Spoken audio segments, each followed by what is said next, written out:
Edmonton Sports Talk. My God, I loved it. My name's Jay Milne. #Blue.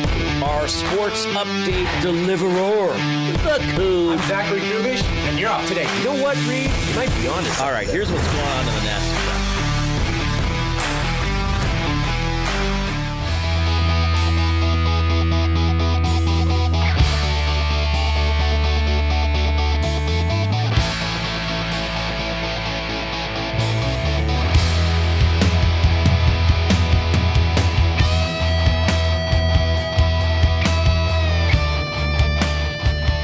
I used a highlighter today.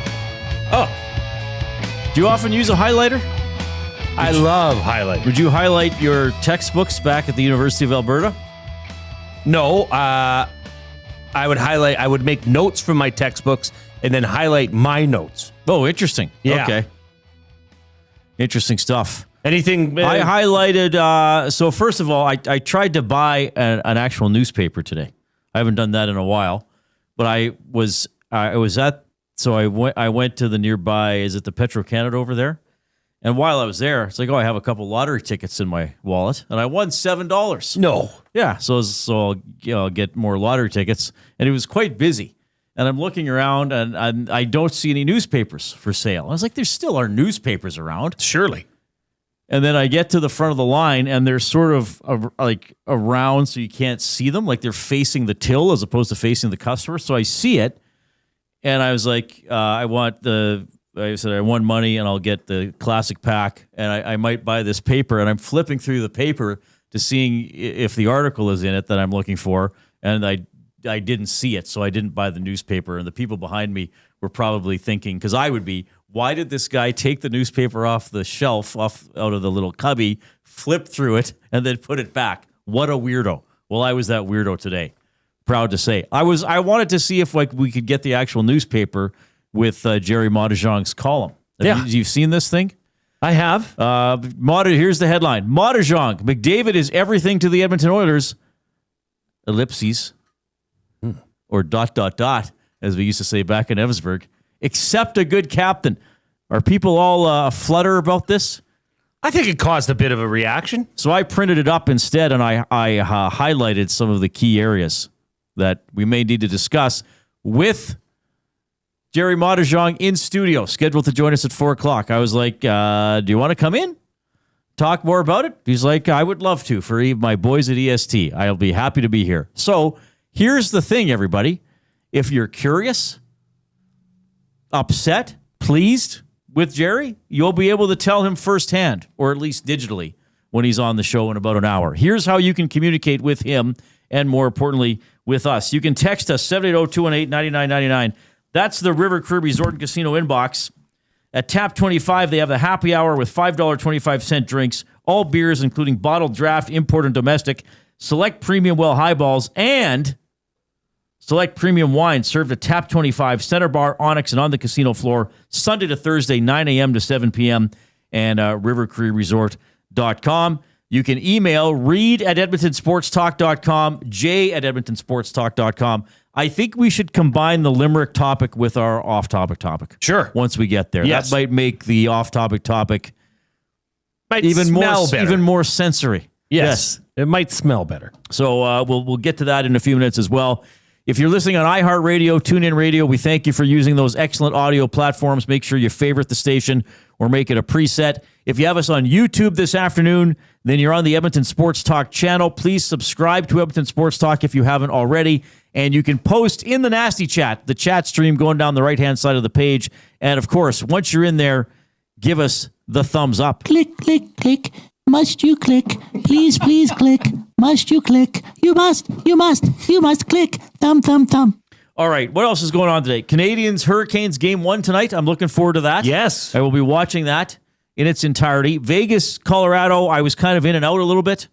And I was flipping back and forth to the Blue Jays and the Yankees a little bit as well. So I didn't see Colorado make it 3-2, but then I saw them late in the game trying to tie it. But of course, Vegas got the empty netter.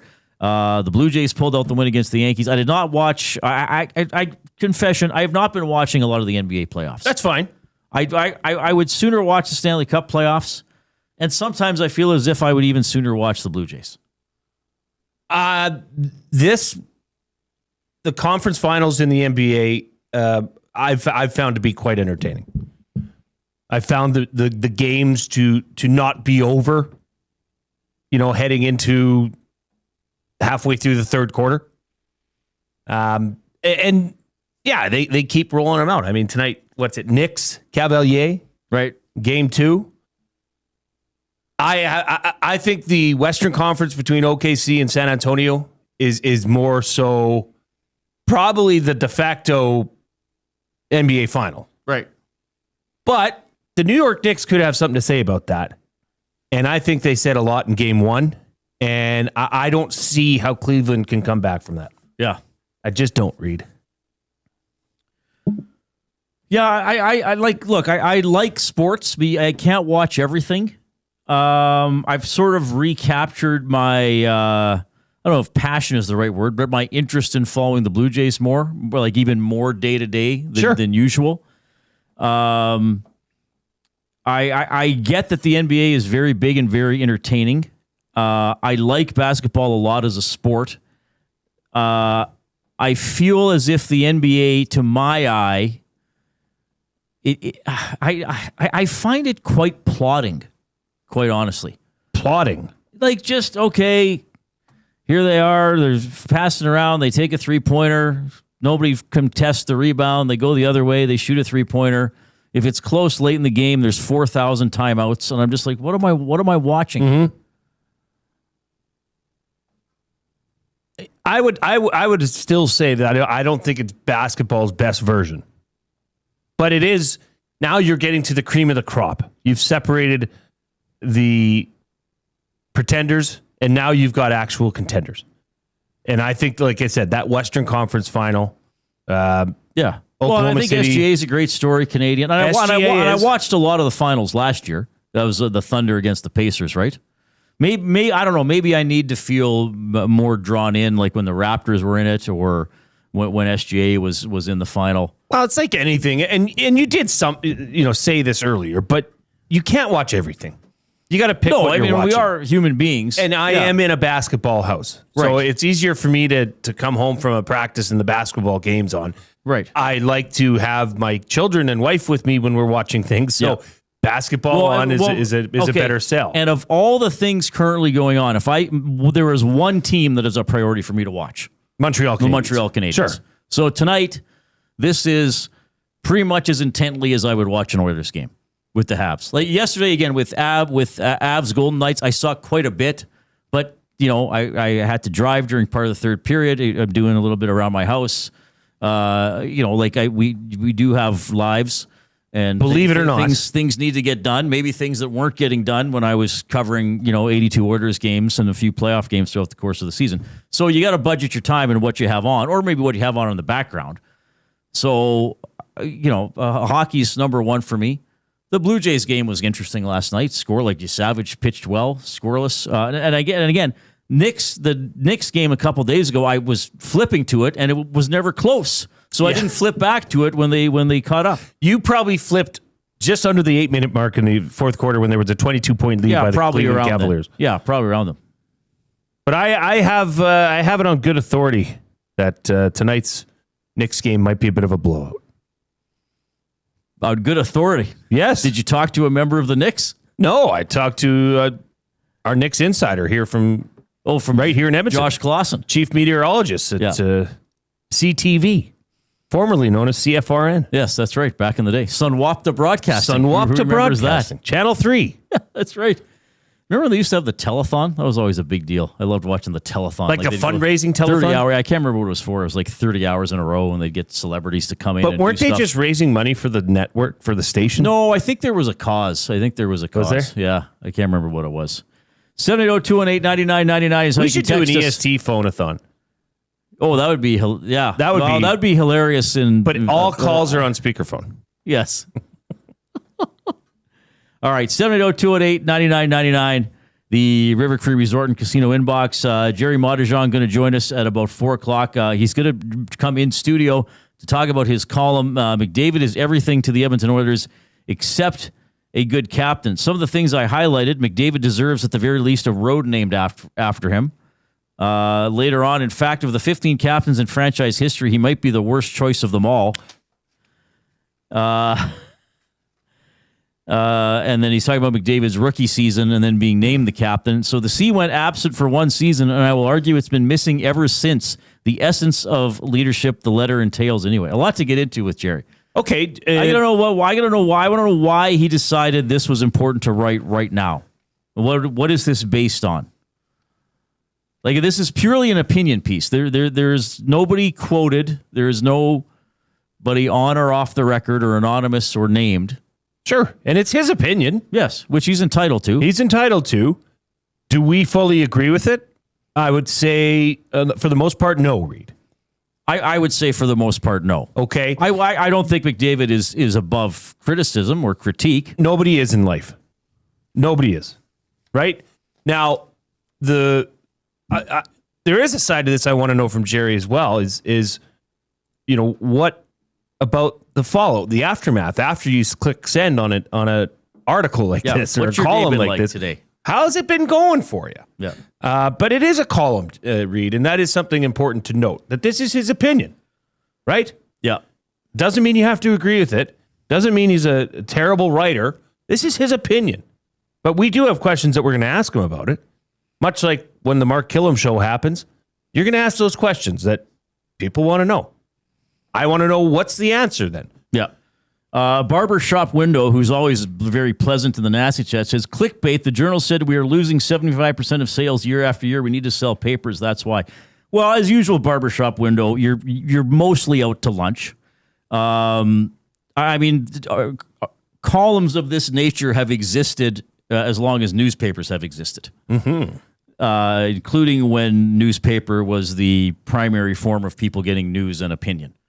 This is not new for things like this to be written to try to get attention and to sell your product.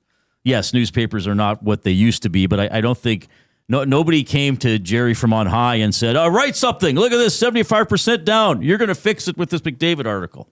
Like, clearly that's not the case. Well, and I don't think what Jerry's written here is something he doesn't believe in. Obviously, he believes in it, or he wouldn't have written it.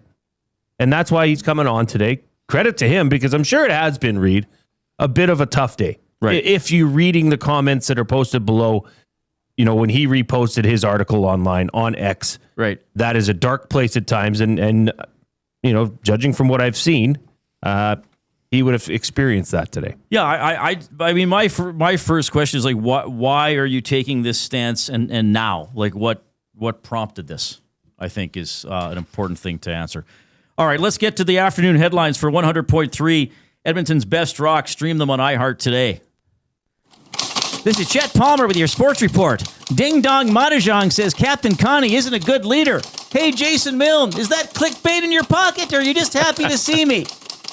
I told baby Benny to check out the column in the newspaper, and he was shocked that newspapers still exist.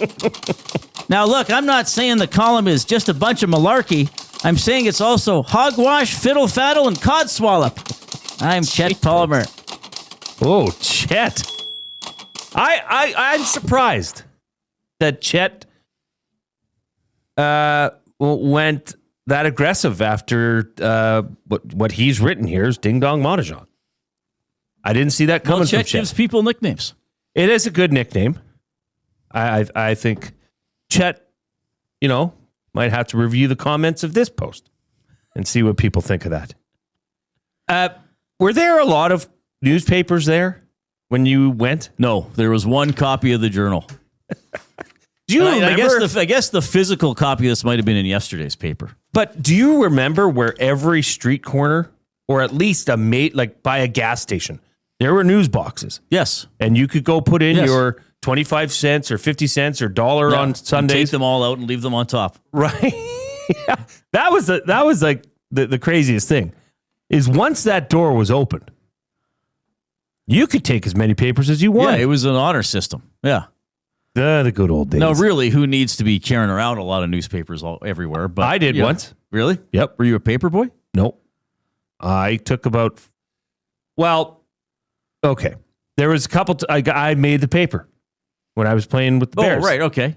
And there's a picture in one. There was an article. So I wanted a couple copies for my mom. Right. You know, she likes that stuff. You know, I still have the newspapers from the day that my daughters were born. Just as keepsakes? Yes. Oh, nice. Somewhere. They're going to look at that one day and say, what?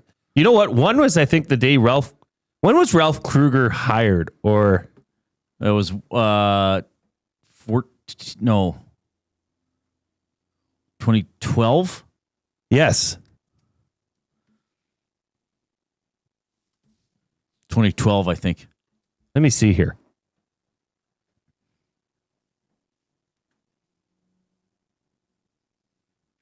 (2012) named the head coach of the Oilers. June 26, 2012. So that's the one newspaper I have from 2012 for my oldest, Grace. Oh, really? Who's now 13. Oh, okay. Was announcing Ralph Kruger because she was born on June 28th. So it was like the day after I went. Okay. You know what I mean? I get it. Yeah. Okay, nice. Well, that's interesting stuff. By the way, I want to let people know here about the Hlinka Gretzky Cup, the next generation of NHL stars coming back to Alberta this summer. Tickets on sale now for the 2026 Hlinka Gretzky Cup in Edmonton and Red Deer. Visit hlinkagretzkycup.ca. Click on tickets to get a seat for a first-hand look at the future of hockey. Yeah, a lot of prospects and guys who are now big names in the NHL have played in this tournament over the years. All right, we will have Gerry Moddejonge coming up at 4 o'clock. We'll discuss the column a little bit more. We'll look at the games coming up tonight. In the next segment of the show, so in about 10 minutes or so, we'll have a trivia question to pick 3 more qualifiers for tomorrow's grand prize draw for 2 tickets to Canada, Uzbekistan at Commonwealth Stadium on June 1st. Okay, that's coming up. Mm-hmm. That's coming up in the next segment. So we'll ask a trivia question. 3 people qualify. Now, you can't qualify more than once. 4 people qualified Tuesday, 3 yesterday, 3 more today, 1 more tomorrow. That gets us to 11. And then once we have the 11, we'll do the grand prize draw, or actually the grand prize roll of the... We need a camera of the 50-50. You know, like, to verify. It's people. I roll it and I say the number. Yeah, that's true. Yeah, so it's not that hard. And I don't know what numbers you've assigned to people, but you'll have to do it in groups of 11. No, groups of 9. 99. So if I happen to roll a 100, it's a reroll. Sure. Yeah. Okay. All right. So the off-topic topic is something we always do at this time of day. It's often completely random and off the wall. It is today. We thought of it, and then an hour later we were trying to think how did it come up? It's presented by William Huff. Since 1952, William Huff has provided industry-leading advertising solutions for thousands of valued clients. Their unparalleled customer service, combined with decades of industry expertise and a desire to make every job the very best can be, is what they call the William Huff Advantage. Visit their website at williamhuff.com or give them a shout, 780-454-4536. We want your memories of scratch and sniff stickers. Who remembers those? Coob? Did you have scratch and sniff in school? Yeah. I remember probably, I don't know when it would have been, grade 4, maybe grade 3. Like, I feel it was well before junior high. And even by grade 6, maybe it was getting old. But you'd get your test back or whatever, or the teacher would give a handout and it'd have the scratch and sniff sticker on it. And you scratched it and then you'd get the smell. I remember there was dill pickle and there was pizza. I think those were popular in Evansview Elementary. Chocolate was one. Okay. And then like a fruit, like the strawberry was always a crowd pleaser. But just the thought of it, it's kind of weird, you know? Like, hey, smell this. Like, that's the worst thing someone can say to you. Yeah. Hey, do you want to smell this? No, I don't. Yeah. But that was all the rage. Like, I would now, if I saw you or Coob scratch and sniff and hold it right up to your nose, you'd think we're a drug addict. And then pass it to me and say, hey, smell this. And I had to put I would be like, no. You wouldn't do it. And this has nothing to do with, like, pre-COVID, I would have been the same. Like, as an adult, I would have been like, no, I don't need to have my nose 2 millimeters from where your nose just was. Mm-hmm. You know, like just 2 seconds ago. Interestingly enough, Katy Perry made her album Teenage Dream, the deluxe edition, smell like cotton candy. But did you have to scratch it to smell? Through scratch and sniff technology. But you're probably not passing that around. But that's just the weirdness of scratch and sniff. It doesn't make sense. Hustlers magazine, August 1977, had a scratch and sniff centerfold. Okay. I'm not probably kidding. Is enough said about that. I'm not kidding. I don't think you're kidding. I don't think you're kidding. I don't know. Well. Maybe it was the perfume smell. I don't know. Yep, good point. Yeah. I mean, don't just assume things, people. Well, when I think of scratch and sniff, the stickers do come up. I've had books growing up and everything like that, but it was the Mr. Sketch markers or the Mr. Sketchers. Yeah. They smelled like the Very color. colorful. Like red was cherry. Green was watermelon. And there's always the one kid, I may have been the kid every once With in a while. all the different colors on your nose? Yeah, exactly. And you probably get a bit of a rush after smelling some of those. Because the scent was so powerful as well. You would open the lid. You wouldn't even have to be close to it. You could just waft it around and it's sort of like incense. Yeah. Yeah, it was amazing. You could just huff them. Mix the different smells too. That's like that. Like I haven't seen teachers handing out scratch and sniff stickers to my kids. Yeah, are they still a thing? Like I went on a website, you can still buy them. Yeah. But yeah, I looked on Amazon. I almost ordered a whole we should bunch. get some Reid Wilkins Show. Scratch and sniff. Scratch and sniff. Smell like Def Leppard. Smells like the bookbinder's lair. Yeah, that's right. Well, I remember once Just smells like dust. I had to bind a book of old examination papers for a student who wanted keepsakes. And they had many scratch and sniff Snickers. However, the sniff had long left the scratch. Thanks, Bookbinder. That's a hell of a tale. Get back to work. But yeah, the scratch and sniff. Jeez. Oh, my goodness. Oh, Gage. What did he do? He sent me an inappropriate text. Oh, you shouldn't have done that. Yeah, I'd love to read it, but we probably can't. How come we only sent it to you? We talk a lot during the show. We send food pictures to each other. It's our relationship. Oh, that's why the scratch and sniff. Jasmine's salted butter phone case. Oh, that's what it was. That's what it was. Yasmine had her salted butter phone case. Yes. And we started saying like, oh, do people ever think it's actually butter? Right. And then one of us said, or maybe Scratch she and sniff. said it. Yeah, it's scratch and sniff. Thank you, Yasmine, for pointing that out. That's the correct pronunciation of her name, by the way. Yasmine. Yasmine. We got a limerick that came in. Should we just get to it already? Oh, well, we were going to say scratch and sniff was the limerick, but is this one Moddejonge themed? Yes, it is. Okay. There once, this comes in from the Tube Socks of the award-winning podcast, What Were We Saying? There once was a writer named Jerry whose talents were many and varied. He could edit and plan, be the paper's right hand, but his column left readers quite wearied. All right. We're going to get a qualifiers for the tickets. We're going to have Jay's play of the day. We're going to give some of our initial thoughts on Jerry's column, and then he's scheduled to join us here in studio at about 4 o'clock. So we'll have questions. You can send them in as well. Now, again, we're not going to read insults, okay? I know people are going to send them in. We're not going to read those. Formulate a question. We can read challenging questions. We can read critiques. We're not going to name call, okay? I know that's what's probably, I think a minority of people would try to do that, but I think most people know that isn't going to fly. All right. Coob, are you ready to go, my young friend? Take her away.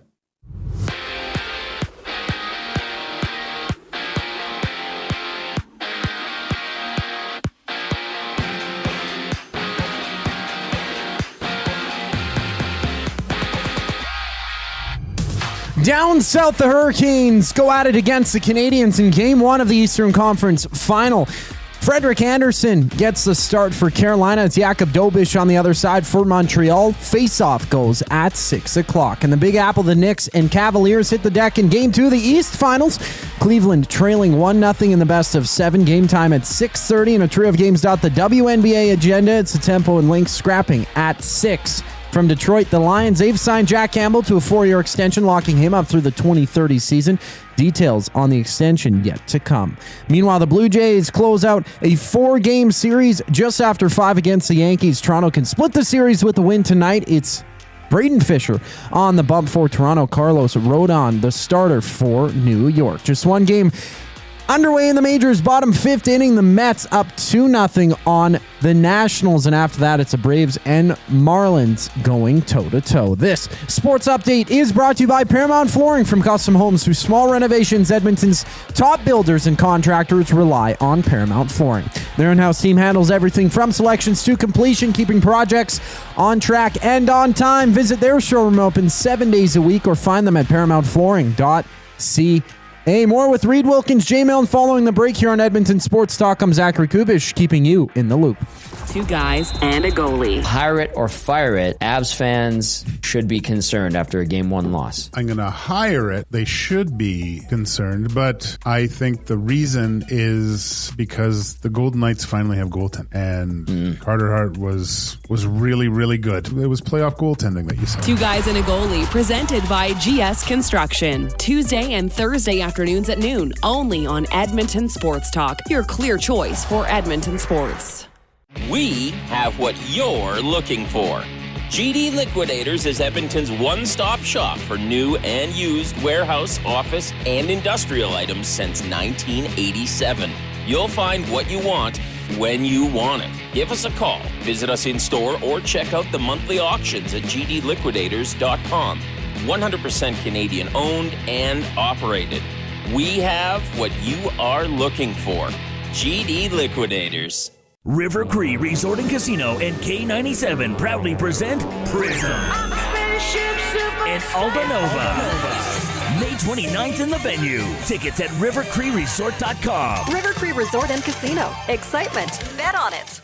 GCL Diesel has been serving oil country since 1972. From diesel cars to SUVs to pickups. From farm tractors to school buses to a big rig. From diesel generators to forklifts, GCL can test, troubleshoot, and repair all diesel fuel system components. Whether it's injectors, pumps, turbos, filters, or additive, GCL has the parts you need to keep your diesel running the way it should. For genuine diesel parts at wholesale prices, visit GCL Diesel in the West End or online at gcldiesel.com. GCL Diesel. Diesel understood.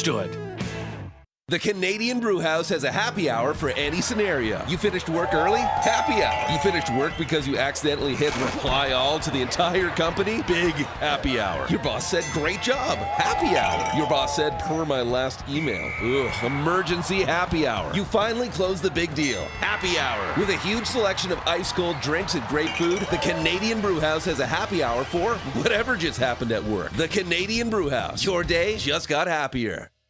When you bet with Play Alberta, you give back to Alberta. That's because it's the only app in the province that puts all revenue directly back into supporting programs and services that Albertans rely on every day. So next time you place a wager on your favorite team, know that you're also making a difference across the province through Alberta's General Revenue Fund. Visit playalberta.ca/EST to learn more. That's playalberta.ca/EST. Must be 18 plus. If you gamble, use your game sense.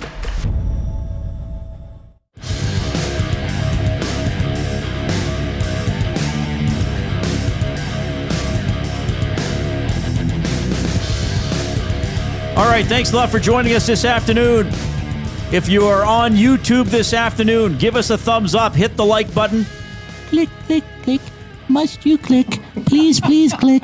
Must you click? You must click. Thumb, thumb, thumb. We want to get to at least 100 thumbs every show. No reason we can't do that today. Hockey tonight, Canadiens and Hurricanes. That's going to be my watching priority this evening. It's got to be. Habs. Yeah. The Habs continue their march to the Stanley Cup Championship. I'll have a double screen going. You have two TVs in the same room? No. You have picture in picture? Read. What? What do you got a laptop? That would be aggressive. You watch on your phone? I'll have a laptop under the TV. Well, it's the same as having two TVs. No, it's not. Two TVs. That's like a man cave. This is our living room. Oh, okay. What does Coop the Corgi watch? Whatever one's lowest to the ground? Coop the Corgi's on the... Yeah, he'll be watching the Habs game because we'll have the NBA on the main screen. That's going to be on the main screen, eh? Yes, it is in my house. Okay. I mean, I live with... If you include my mother-in-law, I live with 5 women. I'm the only dude other than my dogs. And Coop, yeah. And my geldings who, you know... Anyone ask him what Coop prefers? Yeah. He's pretty quiet that way. Yeah, okay. I think Coop would be a big Brendan Gallagher fan. Huge. Yeah. Why? Similar in stature? stature? Just get in there and dig. I was this close to bringing Coop the Corgi in today. Darn it. He should have come in. He should have come in. I'm like, I've been swept away by the Habs. I'm having a love affair with the Habs. You are a tryst? Is that what I've never seen you like this. A dalliance. I've been swept off my feet. You have by the 2026 Montreal Canadiens. Love at first sight? Well, no, not really. You do blush when you talk about them. I do a little bit.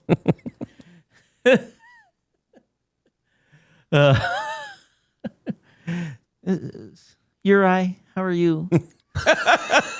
I like to look in your eyes, Uri. Hello, habitants. All right, 780-218-9999. We are in the Canadian Brewhouse studio. Oh, I guess what I'm getting for dinner, baby. The wing flavor of the month, roasted jalapeno poblano, spicy, bold, bursting with roasted pepper flavor. They're delicious. Get them while they're hot for a limited time. Well, until the end of the month. I'll be getting a Brewhouse, maybe some gyoza tonight, maybe some other types of wings. It's going to be a good night. Are you going to... I'm going to bring you wings tomorrow. Yes. I don't need pluralize. I'm arranging. I just need... No, I'm arranging an order of wings for you. Well, yeah. Okay. I'm excited. Yeah, it'll be good. The jalapeno poblano will be good. Canadian Brewhouse. We're in the Canadian Brewhouse studio. So here's what we're going to do.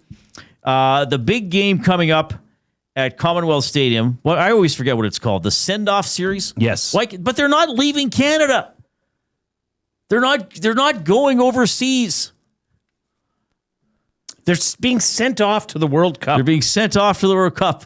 Go now to Toronto and Vancouver.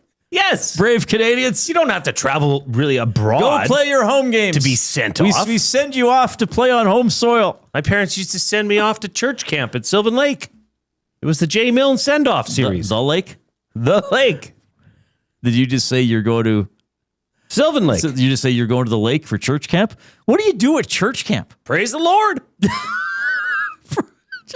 For like, what, a week straight? 2 weeks straight? You know it. There can never be too much. Fair enough. You better stop on this topic, too. Well, no, it would be like... The hustler topic might be more comfortable than religion for a lot of people. It would just be like a camp. You'd be assigned a team T-shirt. There'd be like 6 colors of teams. You were what, Team Jesus? What were the other teams? What other team would you want to be on? Well, no. There was orange, there was red, there was blue, there was... I'm on Team Judas. Oh, no. Oh, we better stop. All right. Portions of this hour presented by Commonwealth Stadium.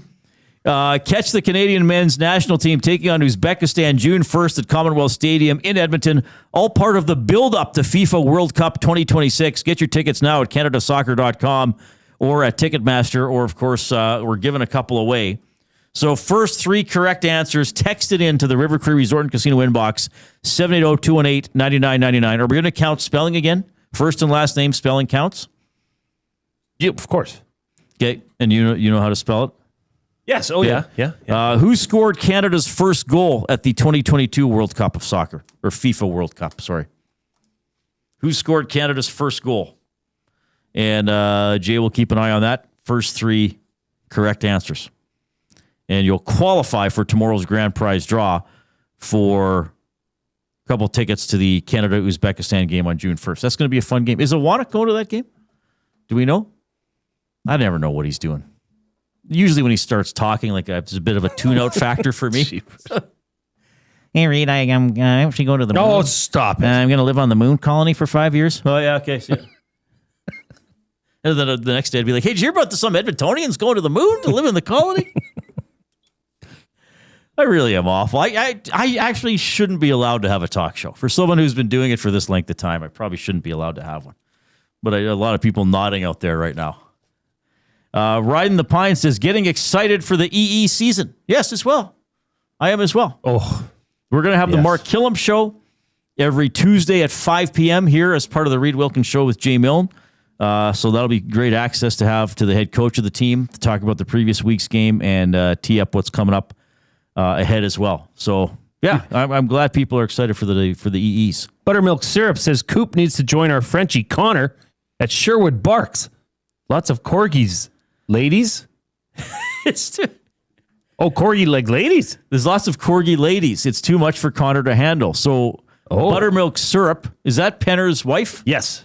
Penner's wife. Yes. Did I say Penner's that right? Pancakes wife. Penner's Pancakes wife. Tell me more about Sherwood Parks. I'd love to hear more. Yeah, that's a great name. Is it like a doggy daycare? A grooming facility? Grooming for what? Exactly. Jeez. All right. So Jay will keep an eye on who are going to qualify to win the tickets, or to get in the draw for the tickets, who scored Canada's first goal at the 2022 World Cup. So Gerry Moddejonge from Postmedia.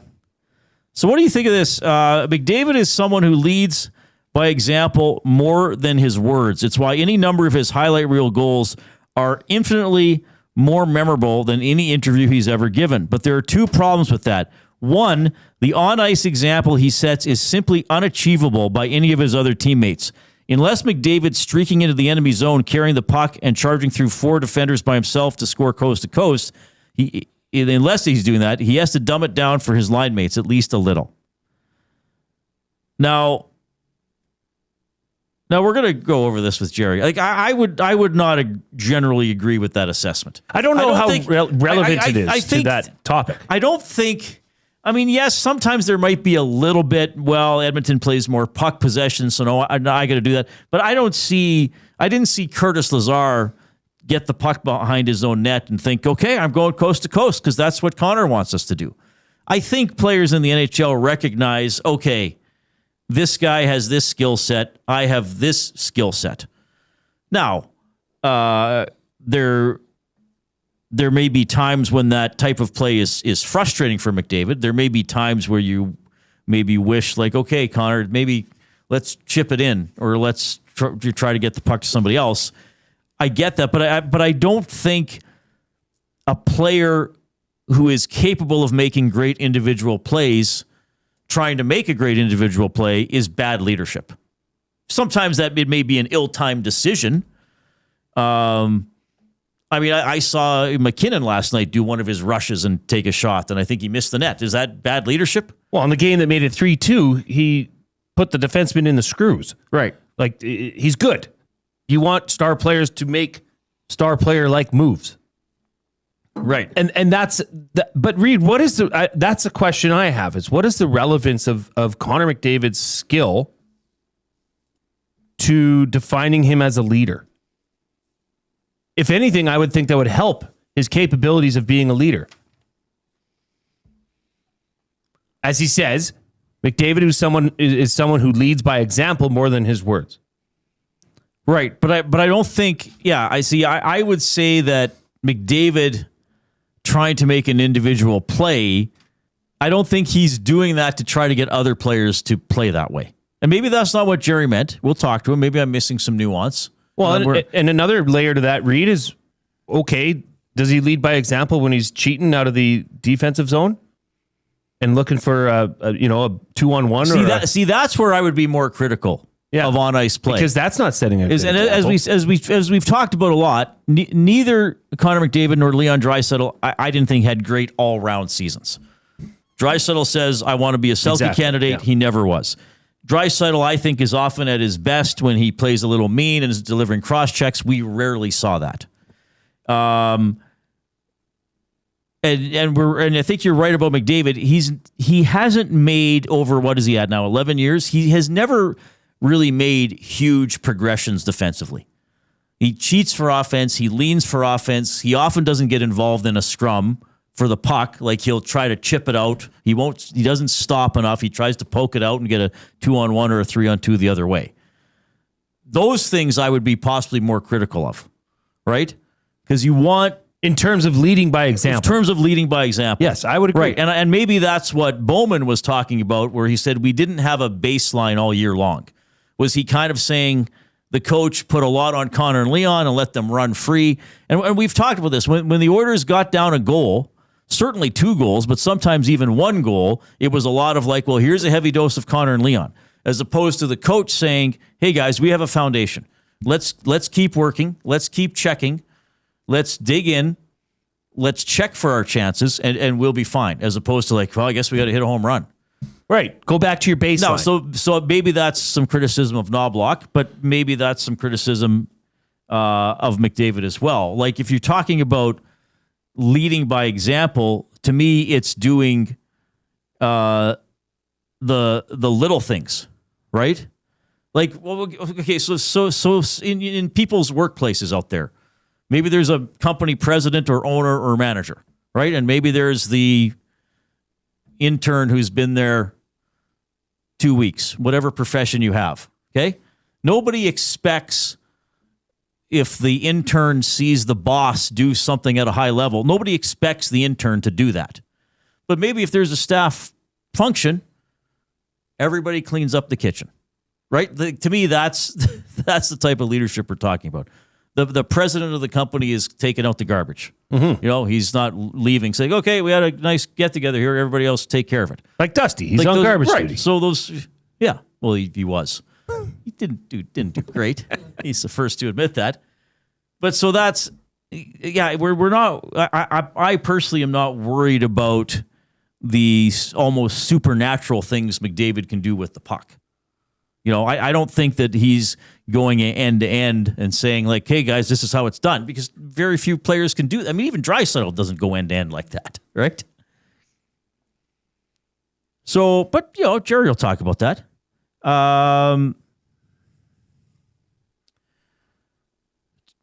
Jerry also writes, one look at his body language will instantly betray how he feels things are really going, whether it's a head slap on the bench following a bad goal, the 1,000-yard stare, belying his difficulty processing a frustrating loss, or when he's mumbling softly at the mic during post-game scrums. Yeah, I get that to an extent.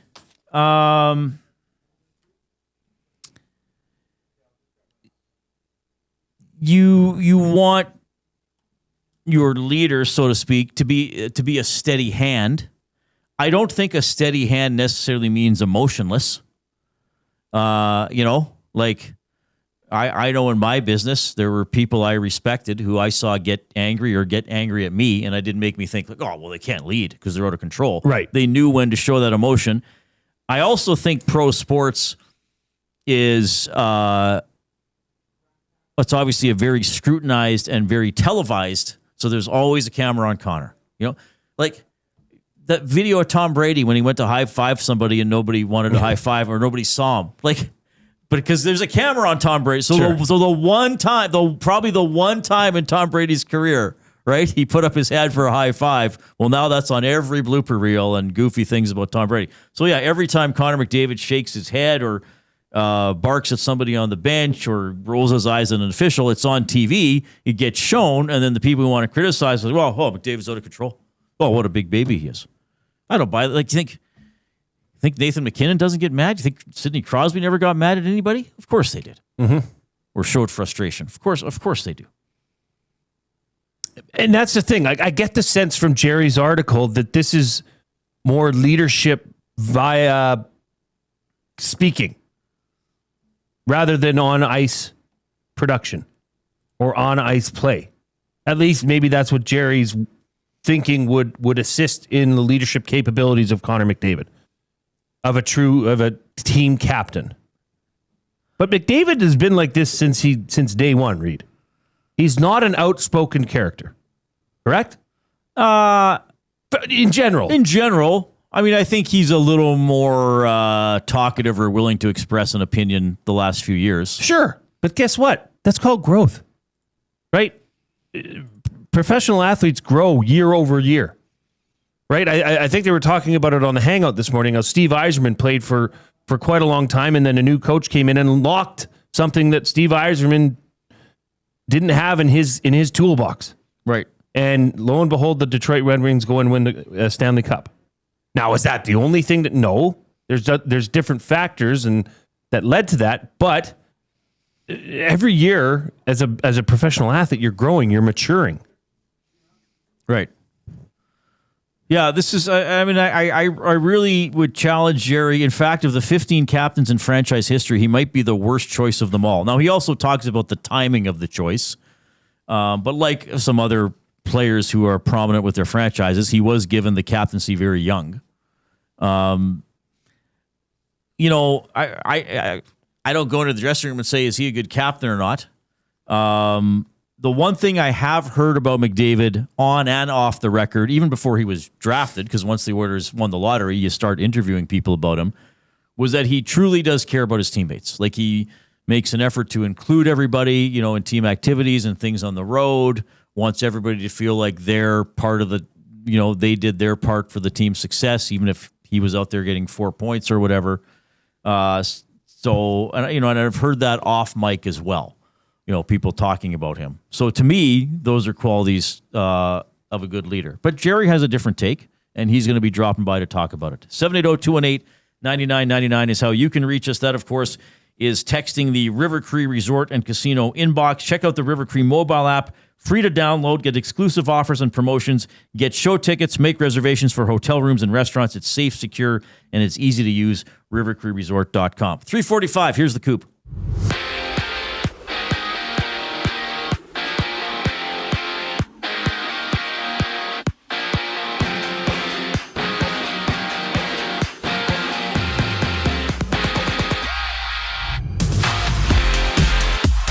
The 8-0 Hurricanes take on the Canadiens. Game 1 of the Eastern Conference Final. Jakub Dobeš in goal for Montreal. Frederik Andersen on the other side. Faceoff goes at 6 o'clock. To New York, the Knicks and Cavaliers hit the deck for Game 2 of the East Finals. Cleveland trailing 1-0 in the best-of-7. Game time at 6:30. And a trio of games dot the WNBA schedule. It's a Tempo and Lynx scrapping at 6. In Detroit, the Lions say they've signed defensive back Jack Campbell to a 4-year extension, locking him up through the 2030 season. Details on the extension have yet to be released. Meanwhile, the Blue Jays Yankees close out their 4-game series just after 5. Toronto looking to split with a win tonight. Carlos Rodon, the starter for New York. Braden Fisher in for Toronto.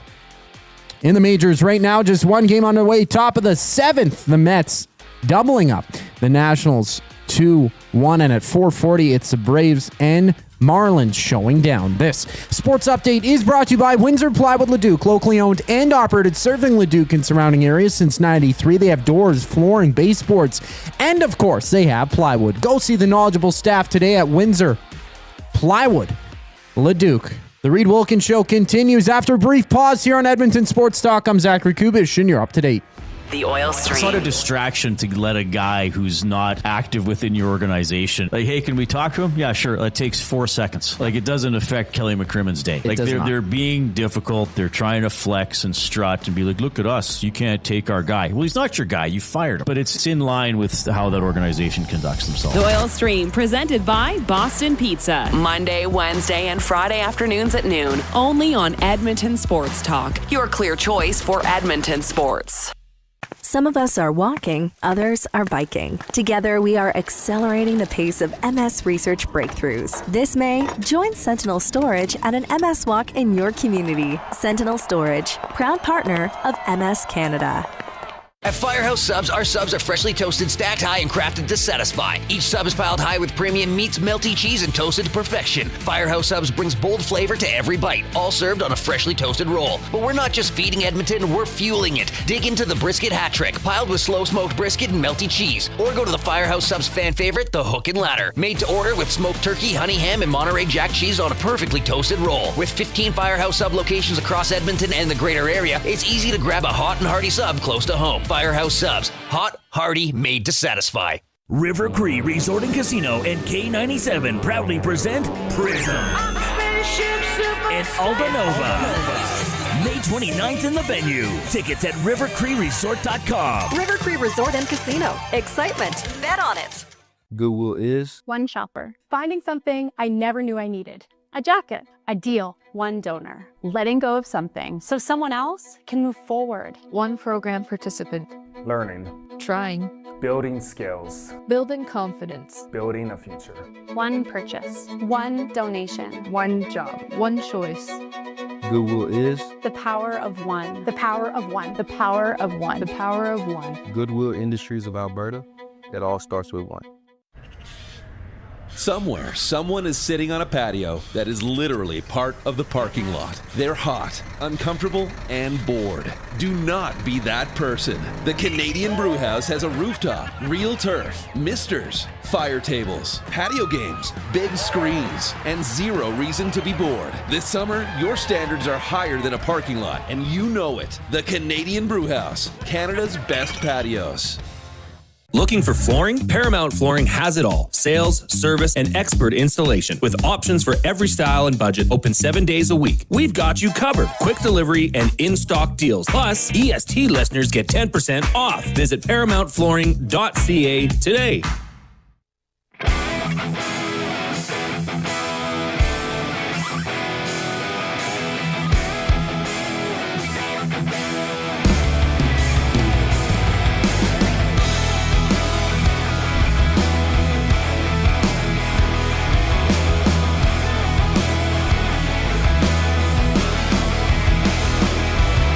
Welcome back to the Reid Wilkins Show here on Edmonton Sports Talk. A reminder, if you're watching us on YouTube, go ahead and hammer that thumbs up. We are cruising along. We've got a lot of people watching right now, so get into it.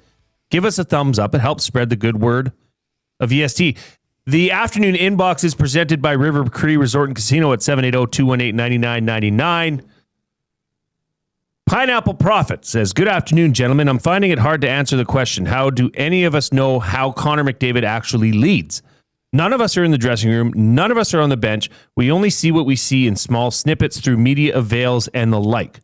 I'm pretty sure I do not have the insight to how he actually leads this team. That's a fair point. Yeah, that's very astute as well. Because we don't know what goes on the team plane. Yeah. In the locker room. In the trainer's room. Yeah. And by all accounts, as Reid alluded to earlier, that Connor McDavid, when a new player comes to town, he's the first person to reach out. I mean, that's leadership. His wife is the first person to reach out to the player's significant other. Right. Okay. That's it. So, yes, Pineapple Prophet, you're absolutely correct in saying that. None of us really know. Yeah, or the overall mood that he creates. You can only ascertain an opinion by what you see on the ice or what you see. And he's not the only person on the team who should be a leader either, right? Correct. The full Jaunty says 97 and 29 lack the leadership ability to piggyback other players over the goal line. They don't inspire others to be their absolute best. That's the full Jaunty in Victoria. Again, okay, that I understand why that would be brought up. Zach Hyman, best season ever as a teammate of Leon and Connor. Ryan Nugent-Hopkins, best season ever as a teammate of Leon and Connor. So, I mean, you can go back and forth with that. To piggyback other players over the finish line. Isn't that what that Cahal Kelly wrote, too, in his article about McDavid a few weeks ago? Well, and Reid, I guess... I mean, when McDavid goes out and gets 4 points in Game 5 in Florida and Game 5 of the Stanley Cup Final to keep the series alive, did he not carry his... I mean, I guess they... I don't know. Leadership comes in different forms. Right. Absolutely. Max Bezzosu says, not end all or be all, but we haven't had a teammate, current or former, saying McDavid is a bad leader. And no, you might not hear about that publicly, but again, I have not ever caught wind of that sentiment. Well, and we can speak from personal knowledge. I mean... Luke Gazdick was a teammate of Connor McDavid's, albeit short-lived. But have you ever heard him say anything negative about the way Connor McDavid was, right? But yes, there are many elements to this. It's like when people ask me, well, what's Connor McDavid like to talk to? I say, you have seen all interactions I've had with him. Other than sometimes passing him in the dressing room when he's not scrumming that day, he might say, hey, Reid. I might say, hey, Connor. Like, that's pretty much it. It's not like I sit there and talk to him. Right. All right. Keep those coming in. Gerry Moddejonge has arrived. He's going to hop on the show here at the top of the hour. He wrote the piece for Postmedia. Again, the headline, which I don't think he wrote. McDavid is everything to the Edmonton Oilers except a good captain. All right. It's Jay, it's play, he's Jay, it's today. It's Jay's play of the day. It's Jay's play of the day. Jay's play of the day. Presented by Play Alberta. When you bet with Play Alberta, you give back to Alberta. That's because it's the only app in the province that puts all revenue directly back into supporting programs and services that Albertans rely on every day. So the next time you place a wager on your favorite team, know that you're also making a difference across the province through Alberta's General Revenue Fund. Visit playalberta.ca/EST to learn more. You must be 18 and older to play. And if you gamble, use your game sense. Well, we talked about game one of the Knicks and the Cavaliers, where the Knicks were down at 1.22 points, just under 8 minutes left in the game. They came back to force overtime and eventually covered the spread. Won by 9 points in game one. I think, and I was talking to Josh Clausen, our local insider on the Knicks. He's chief meteorologist over at CTV. He said this was eerily similar to game one of the Eastern Conference Final last year, the way the Knicks performed. I just don't know how the Cleveland Cavaliers can bounce back from that. So I took the Knicks to win by six or more points. The spread was -5.5. I want to see here, Reid, if this has moved since. Yeah, now it's -5. So it is moving. Well, you could still get it at -6, at -5, at -111. Or you could take Jay's play of the day, New York Knicks to win by 6 or more points, plus 105. So that's over at playalberta.ca. Click on sports, click on EST specials, and go to playalberta.ca/EST. You might like what you see there. And if you haven't downloaded the Play Alberta app, please do so. You will not be disappointed as well. Is my play still active? It's for still another up there. Couple hours, probably. Reid's NFL playoff play of the day. NHL, I hope. Yes. Reid's NHL playoff play of the day. That's what it says. Put up the Seahawks again. That's what it says. Anyway, it says NFL? No, it says NHL. NHL. Okay, good. The Montreal Canadiens to win the Eastern Conference Finals. Yep. This has been boosted to plus 235. But you got to bet before game one. So if you want to get in with Reid Wilkins, go over to playalberta.ca. Just remember, that's on the series. It's not game one. So if the Hurricanes win tonight, then you've bet the Habs. Don't worry. Don't worry, baby. That's still alive. All right. It's Jay, it's play, he's Jay, it's today. It's Jay's play of the day. It's Jay's play of the day. Jay's play of the day. All right, and do we have the 3 qualifiers for tomorrow's grand prize draw for the Canada soccer tickets? Oh, we did. All right. We do. So Pat, Kaiser, and Sully have all qualified for the giveaway to the send-off series presented by Commonwealth Stadium, giving away 2 tickets to the June 1st matchup, Canada hosting Uzbekistan in a World Cup primer. Easy question today, I think. Relatively easy if you followed it. Yes. Who scored Canada's first goal of the 2022 World Cup of Soccer? Coob? Remember? I do not. I'll give you a hint. He has Edmonton connections. Oh, Alphonso Davies. Alphonso Davies, yeah. Now, he almost scored it in the previous game. Remember when he took the penalty kick? True. And maybe he wasn't supposed to be the one to take, but then he did score in the next game. And that was Canada's first ever goal at the World Cup. I believe our other goal from that tournament is an own goal. Didn't who'd they play in their final game? I think it might have been an own goal. Anyway, Alphonso Davies, the answer today. So one more question tomorrow with just one qualifier, and then we'll do a grand prize roll to give away the tickets to Canada Uzbekistan June 1st at Commonwealth Stadium. The World Cup send-off game. The soccer send-off. Soccer send-off. Yeah. SSO. Yeah. Go forth, and we send you off to Toronto. Away you go. Canada soccer. All right. You really have a problem with the send-off series. I just don't know where we're sending them off to. To Eastern Canada. I Parts guess, unknown. But it's in Canada. It's not. Canada's a vast country. It is a large country, I guess. It is a large country. That's very true, Jay. Thank you for pointing that out. I believe it's the second largest country on the globe. 780-218-9999 is the River Cree Resort and Casino inbox. You can email Reid at edmontonsportstalk.com, Jay at edmontonsportstalk.com. Here's a Limerick. Or do you have it too? Sorry, what's going on? No, I don't. I'm just seeing this. Is this the NASCAR's Kyle Busch? Yeah. Did he pass away?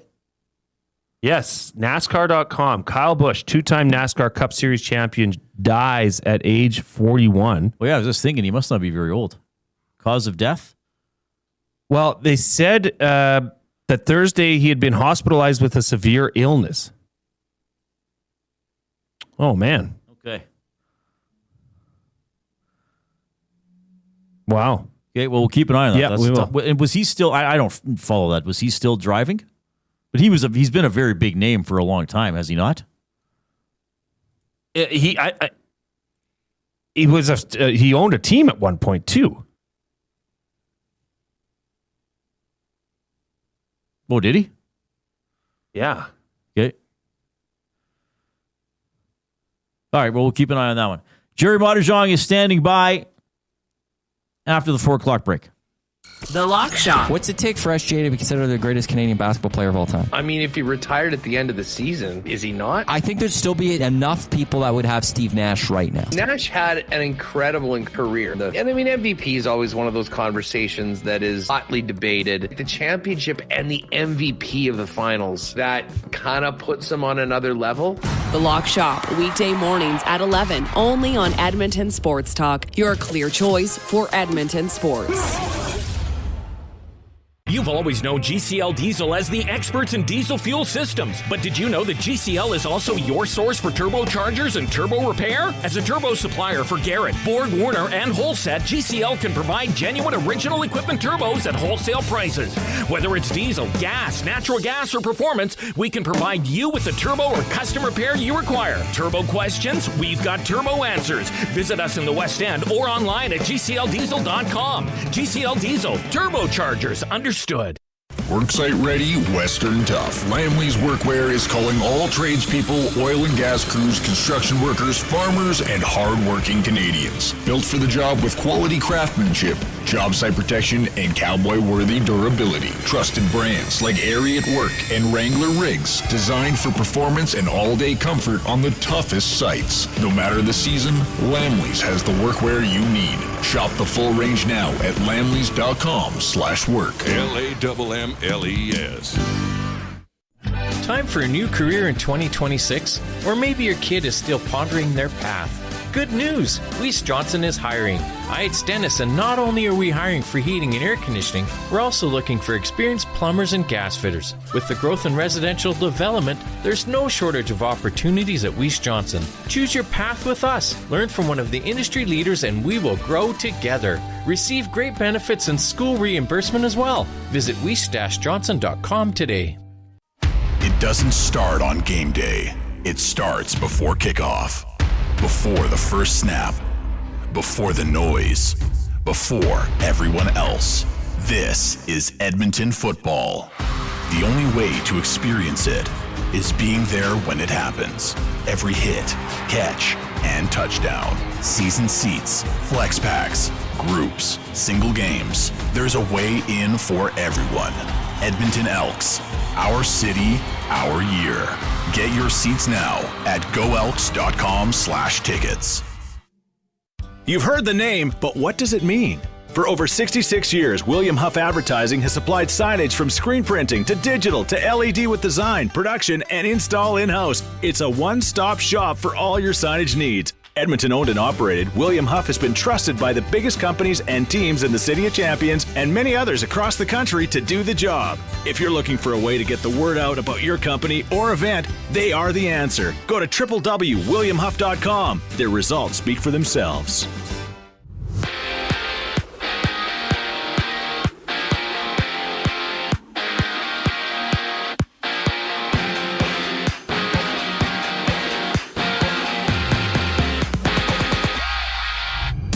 The Eastern Conference Final begins tonight in the NHL. It's the Canadiens taking on the Hurricanes. Jakub Dobeš gets a nod for Montreal. Frederik Andersen on the other side for Carolina. Face-off at 6 o'clock in the Big Apple. The Knicks and Cavaliers hit the deck. Game 2 of the East Finals. Cleveland trailing 1-0. In the best of 7, game time at 6:30 in a trio of games. The WNBA agenda, the Tempo and Lynx scrapping at 6. From Detroit, the Lions, they've signed defensive back Jack Campbell to a 4-year extension, locking him up through the 2030 season. Meanwhile, the Blue Jays and Yankees close out their 4-game series just after 5. Toronto looking to split with a win tonight. Carlos Rodon, the starter for New York. Braden Fisher for Toronto. Over in the majors right now, 1 game's live. The Mets and Nationals going at it. New York with a 2-1 lead. Top top of the 8th inning. I'm Zachary Kubish. That was your sports update. The second hour of the Reid Wilkins Show starts right now.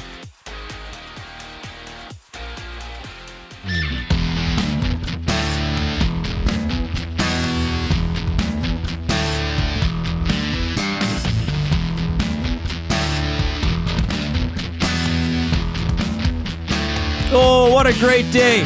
Hope you're having a wonderful day.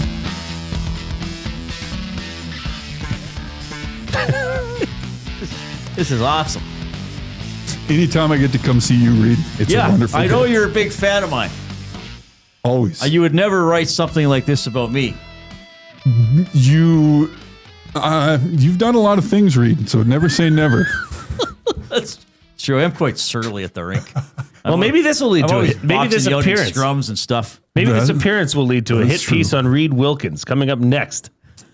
This is not a hit piece. No. I've said a hit piece on you. Oh, okay. Come on, don't put words in my mouth. By the way, this is the oil understood for GCL Diesel, providers of the best diesel engine components around. From turbochargers to injectors, fuel pumps to sensors, they are the critical engine component experts. Proud to serve Edmonton and Northern Alberta for over 50 years. Now a partner of Edmonton Sports Talk and the Reid Wilkins Show. GCL Diesel. Diesel. Understood. Okay. Gerry Moddejonge is here from, what do we call you, Postmedia? Yep. All right. So you have, by the way, thanks for coming in. This is great. Let it never be said I will not stand in front of the firing squad when called upon. So Jerry's here. You can text us 780-218-9999. You can post in the Nasty Chat as well. So the headline, this was actually online yesterday, but it's kind of gathered more steam, and today it's kind of come to an head. So McDavid is everything to the Edmonton Oilers. Ellipses or ellipsis? ... See, I was trying to do it the other way. Don't get fancy. McDavid is everything to the Edmonton Oilers, ... except a good captain. Now, before we, what? Wait.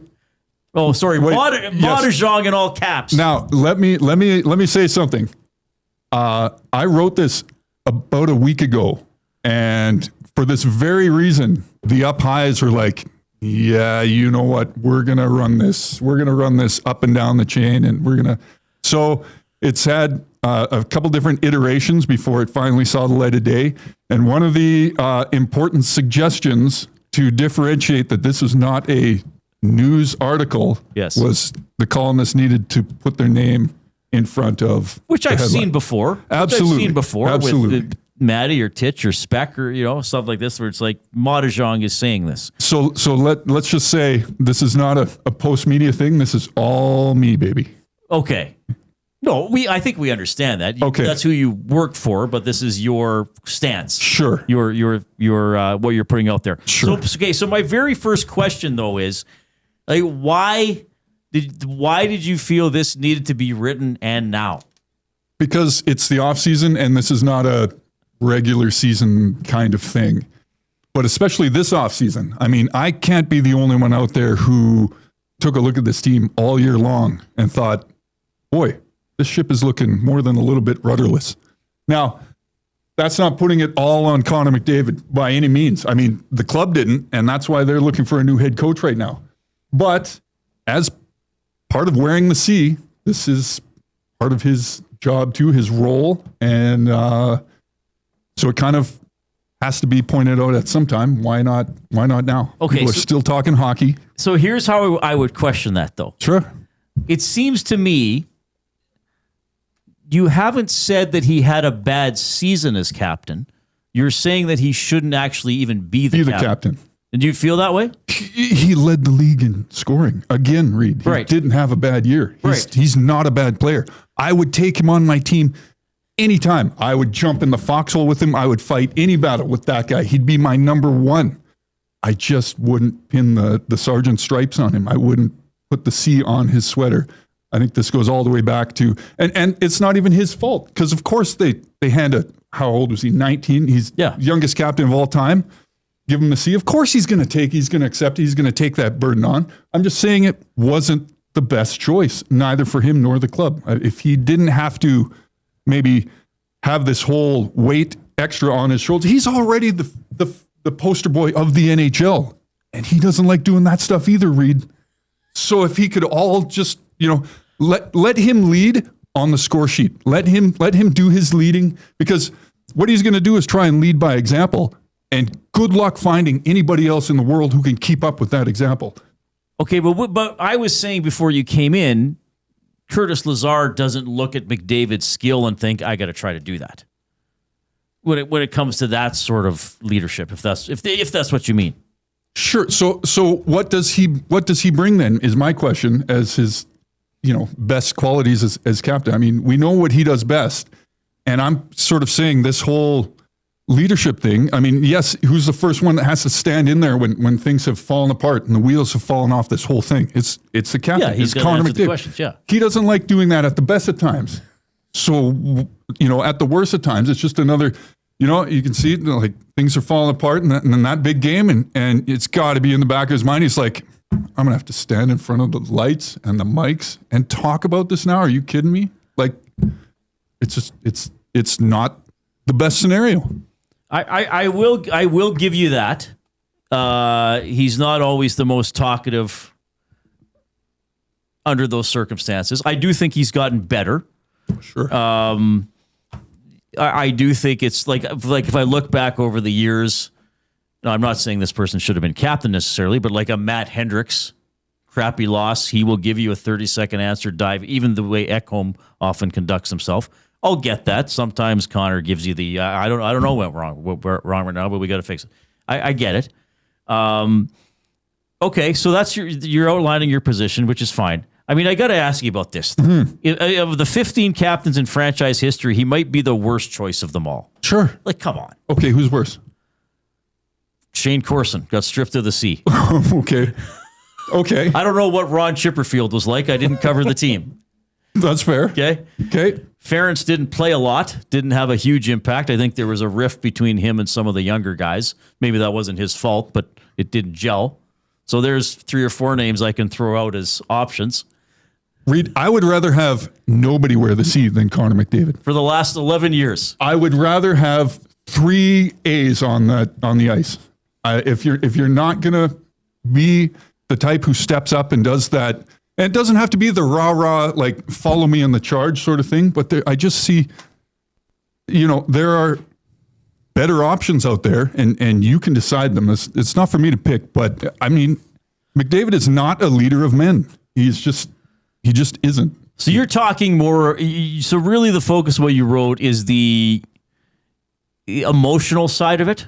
It's not the performance side of it, as you said. No, yeah. No, and that's kind of what, in my mind, in today's NHL, that's what the captaincy has become. It's a status symbol. Here you go. We're going to pin this trophy on you as the best top player on the thing. It's why it's such a big deal when you're talking Team Canada.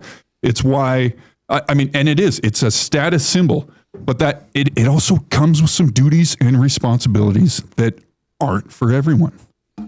So what duties and responsibilities would you say that Connor McDavid is lacking in? I don't know if he has. Okay, let's talk about it. Reid, you and I are in the locker room a lot, but that's not really the locker room. That's not. No. We're not in there in between periods. So what do we have to go on? We have to go on a Prime Video camera that got that excellent in-depth behind-the-scenes sort of look when it was all going wrong, and we saw, Connor actually address his, and I can't say he's like that to his teammates all the time. I can't see it. But just when, they were on the edge of the cliff against the Florida Panthers on the biggest stage in hockey, that's what we saw. And I don't even have a problem with him, expletives deleted, just saying what he said. Right. My problem is it was probably too little too late at that point. If he was going to let it all come to a head and blow up, he probably should have done that a game, maybe 2 ahead, like maybe even before the series started. Like, hey, this is serious, boys. Like, so I don't know if, and it just came across to me as just a buildup of frustration at that point. It's like, what more can you do? Yes, somebody has to say it. He's going to be the guy.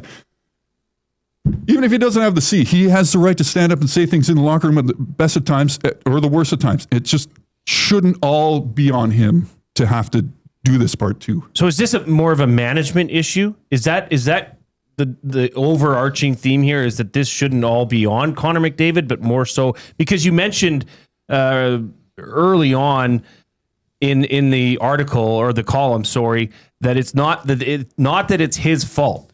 He didn't come out and ask for it, as with most things that have gone wrong with the Oilers during the Daryl Cates era of ownership. Management is to blame. Sure. What do you mean by that?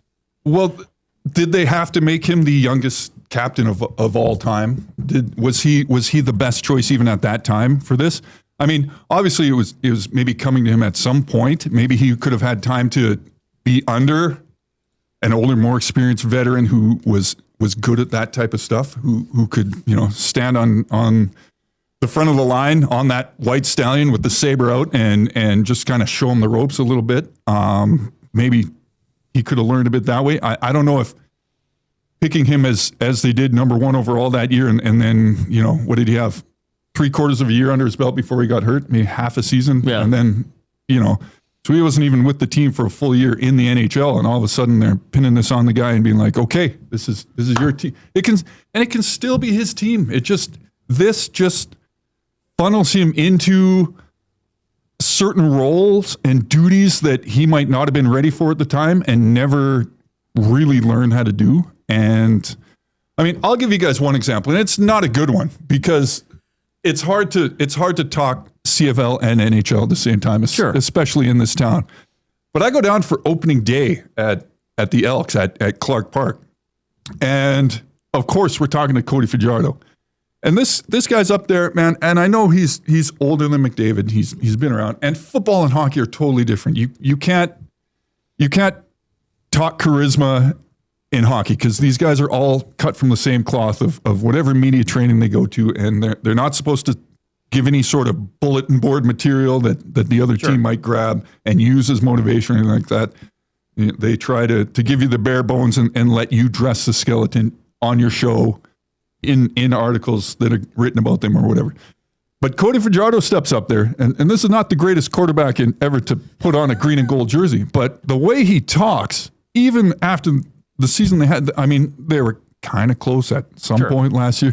They weren't close a lot before he arrived. That didn't bother him. He's talking, look, we have one site, it's the Grey Cup, blah, blah, and just sounds convincing. And that's, I've never heard that from McDavid. I've never felt that. I can't see him talking like that around his teammates, and just there's just a different sort of quality that just isn't there with him. Well, you know what?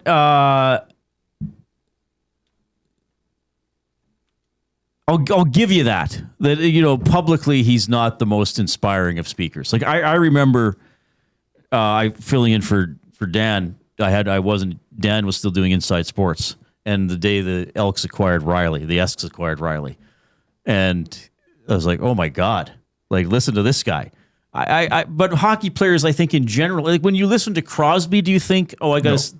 Okay. Not at all. But Crosby's been the captain since he was 19 too, though. And won his first of 3 when he was 21. Sure. Like there's a difference there. He has a different leadership. That team is built potentially differently, and he's just a different guy.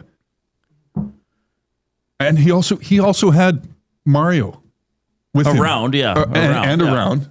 And that's well, I guess something. They were briefly teammates. They were briefly teammates. Right. So he got to see from the best. It's just it was different here. McDavid's different. It's tough to compare, and it's tough to even quantify. What was this, a 1,600 word piece? That's over twice as long as we normally do. It's hard to sum it all up and put it out. And look, I'm not looking to convince anybody or change anybody's mind, but after the season they had, something's missing on this team. Obviously, the leadership at the coaching level was not what the club wanted anymore. And I'm not saying anything's even going to change, because you can't pull a C off a guy at this point without it looking like, oh my God, especially with the way his contract is. And, who knows how much longer he's going to be around. So you don't want to ruffle feathers or anything like that. They're stuck with it. They're stuck with it now, but that doesn't mean we can't talk about it. Reid, what happens when the head coach they fire comes in and he's like, look, we're making changes. I'm changing the captaincy on this team. It's no longer going to be Darnell Nurse. It's no longer going to be Connor McDavid, and just change it up. That'd be massive. That would be massive. But would it be the wrong thing to do? Yes. Okay. I would flat out say that would be the wrong thing. So you'd rather just keep going here, have these guys spinning their tires. But I don't think they're unsuccessful because he's the captain. But are they as successful as they can be? I'll put it to you this way. Of all the problems the team has experienced over the last 11 years, I would put McDavid being the captain as one of the least significant reasons they have not won a Stanley Cup. I would disagree with you and say there's a lacking leadership in that locker room, and that's part of the issue that can't get them over this final hump, and now maybe this championship window is closed. Hey, I'm taking fire all day anyways, Reid. I'm taking fire. I just don't feel that way. I'm sorry, Jerry. That's fair. But I appreciate that you're defending that position. Okay, let's just say that what you're saying, Jerry, is correct. That there is something missing in that locker room, and that Connor McDavid lacks the leadership to take this team over the hump. What's the answer? Have a new coach come in and allow him to choose his own leadership potentially. I don't know. Sit down with Connor and ask him if he even wants to do this anymore at this point. Okay. But does he honestly care? He's solely motivated by one thing, and that's winning a Stanley Cup. Yes. And now let's say if he's going to do it in Edmonton, like he says, boy, this team has a very short runway left now to become the best. Okay, even in the article I point out, you got to laud the guy for a lot of things. And I did some of that. And one of those was taking the home team discount and say, hey, you know what? Here we go. Okay, that, if you really want to get into it, that wasn't hey, I'm a good guy, love this team. Yes, they made mistakes here. I'll try and help them out on the salary cap.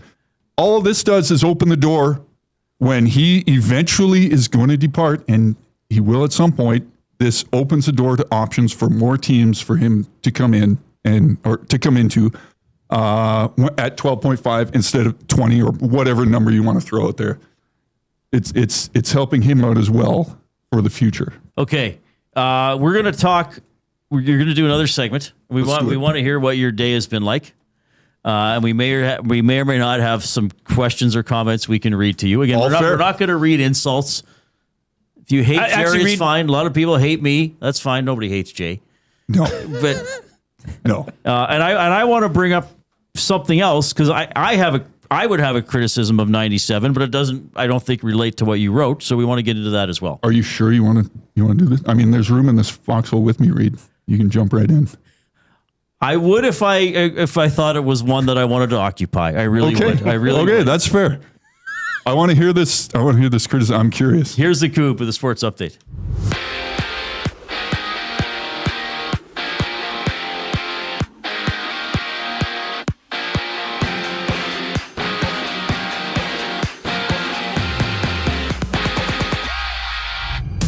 Down south, it's the Hurricanes and Canadiens going at it for Game 1 of the Eastern Conference Final. In goal, it'll be Frederik Andersen for Carolina. Jakub Dobeš gets a nod for Montreal. In the Big Apple, the Knicks. Cavaliers hit the deck Game 2 of the East Finals. Cleveland down 1-0 in the series. Tip-off goes at 6:30. In Detroit, the Lions, they've signed defensive back Jack Campbell to a 4-year extension, locking him up through the 2030 season. Meanwhile, the Blue Jays-Yankees close out their 4-game series just after 5 o'clock. Toronto can split the series with a win.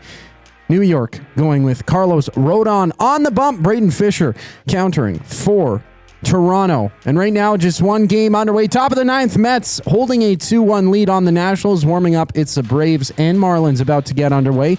In other news, two-time NASCAR Cup Series champion Kyle Busch has passed away. He died yesterday after being hospitalized with a severe illness. Busch was 41 years old. This sports update is brought to you by the Ranch Golf Club. The Ranch delivers premier conditions, top-notch service, and unmatched value every round. It's why they're Alberta's top choice for corporate golf events. Visit theranchgolf.com today to find out more. More Oilers conversation up next here on the Reid Wilkins Show. I'm Zachary Kubish, keeping you in the loop.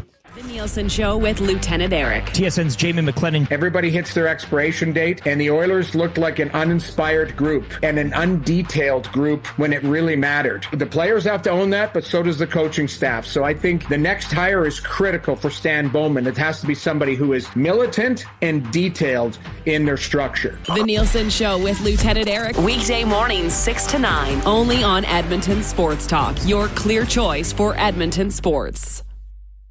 When you bet with Play Alberta, you give back to Alberta. That's because it's the only app in the province that puts all revenue directly back into supporting programs and services that Albertans rely on every day. So next time you place a wager on your favorite team, know that you're also making a difference across the province through Alberta's General Revenue Fund. Visit playalberta.ca/EST to learn more. That's playalberta.ca/EST. Must be 18 plus. If you gamble, use your game sense. When you cater with Royal Pizza, you're getting the same great pizzas, pastas, and salads you love, just bigger and built for a crowd. Perfect for teams, offices, or parties, Royal Pizza's catering brings real value around $10 per person. Delicious, high quality, and easy. If you like their pastas, you'll love their catering pastas even more. Visit royalpizza.ca or contact your local store for exact pricing and details. So come on home, Royal Pizza, still making it great. At Firehouse Subs, our subs are freshly toasted, stacked high, and crafted to satisfy. Each sub is piled high with premium meats, melty cheese, and toasted to perfection. Firehouse Subs brings bold flavor to every bite, all served on a freshly toasted roll. But we're not just feeding Edmonton, we're fueling it. Dig into the brisket hat trick, piled with slow-smoked brisket and melty cheese. Or go to the Firehouse Subs fan favorite, the Hook and Ladder. Made to order with smoked turkey, honey ham, and Monterey Jack cheese on a perfectly toasted roll. With 15 Firehouse Sub locations across Edmonton and the greater area, it's easy to grab a hot and hearty sub close to home. Firehouse Subs. Hot, hearty, made to satisfy. When gambling, set a budget before you play. Stay informed and visit GameSenseAB.ca to learn how. Remember, if you gamble, use your game sense. Since 1952, William Huff has been the heartbeat of Edmonton's advertising world. From humble beginnings to a citywide powerhouse, we've been the go-to for signage from print to design and installation. Partnering with Edmonton's top sports franchises and major events, we've helped shape the city's global reputation. Our secret, unmatched customer service, decades of experience, and a passion for excellence we call the William Huff Advantage. Visit us online at williamhuff.com.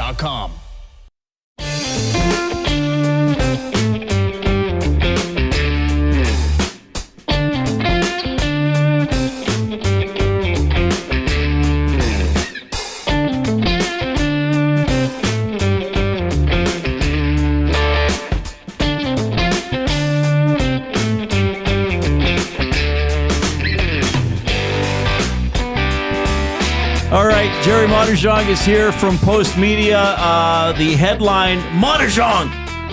McDavid is everything to the Edmonton Oilers, ... Except a good captain. I got to do this. You're going to like this one because there is some participant. You don't have to do it, but Coob and Jay are going to participate in this one.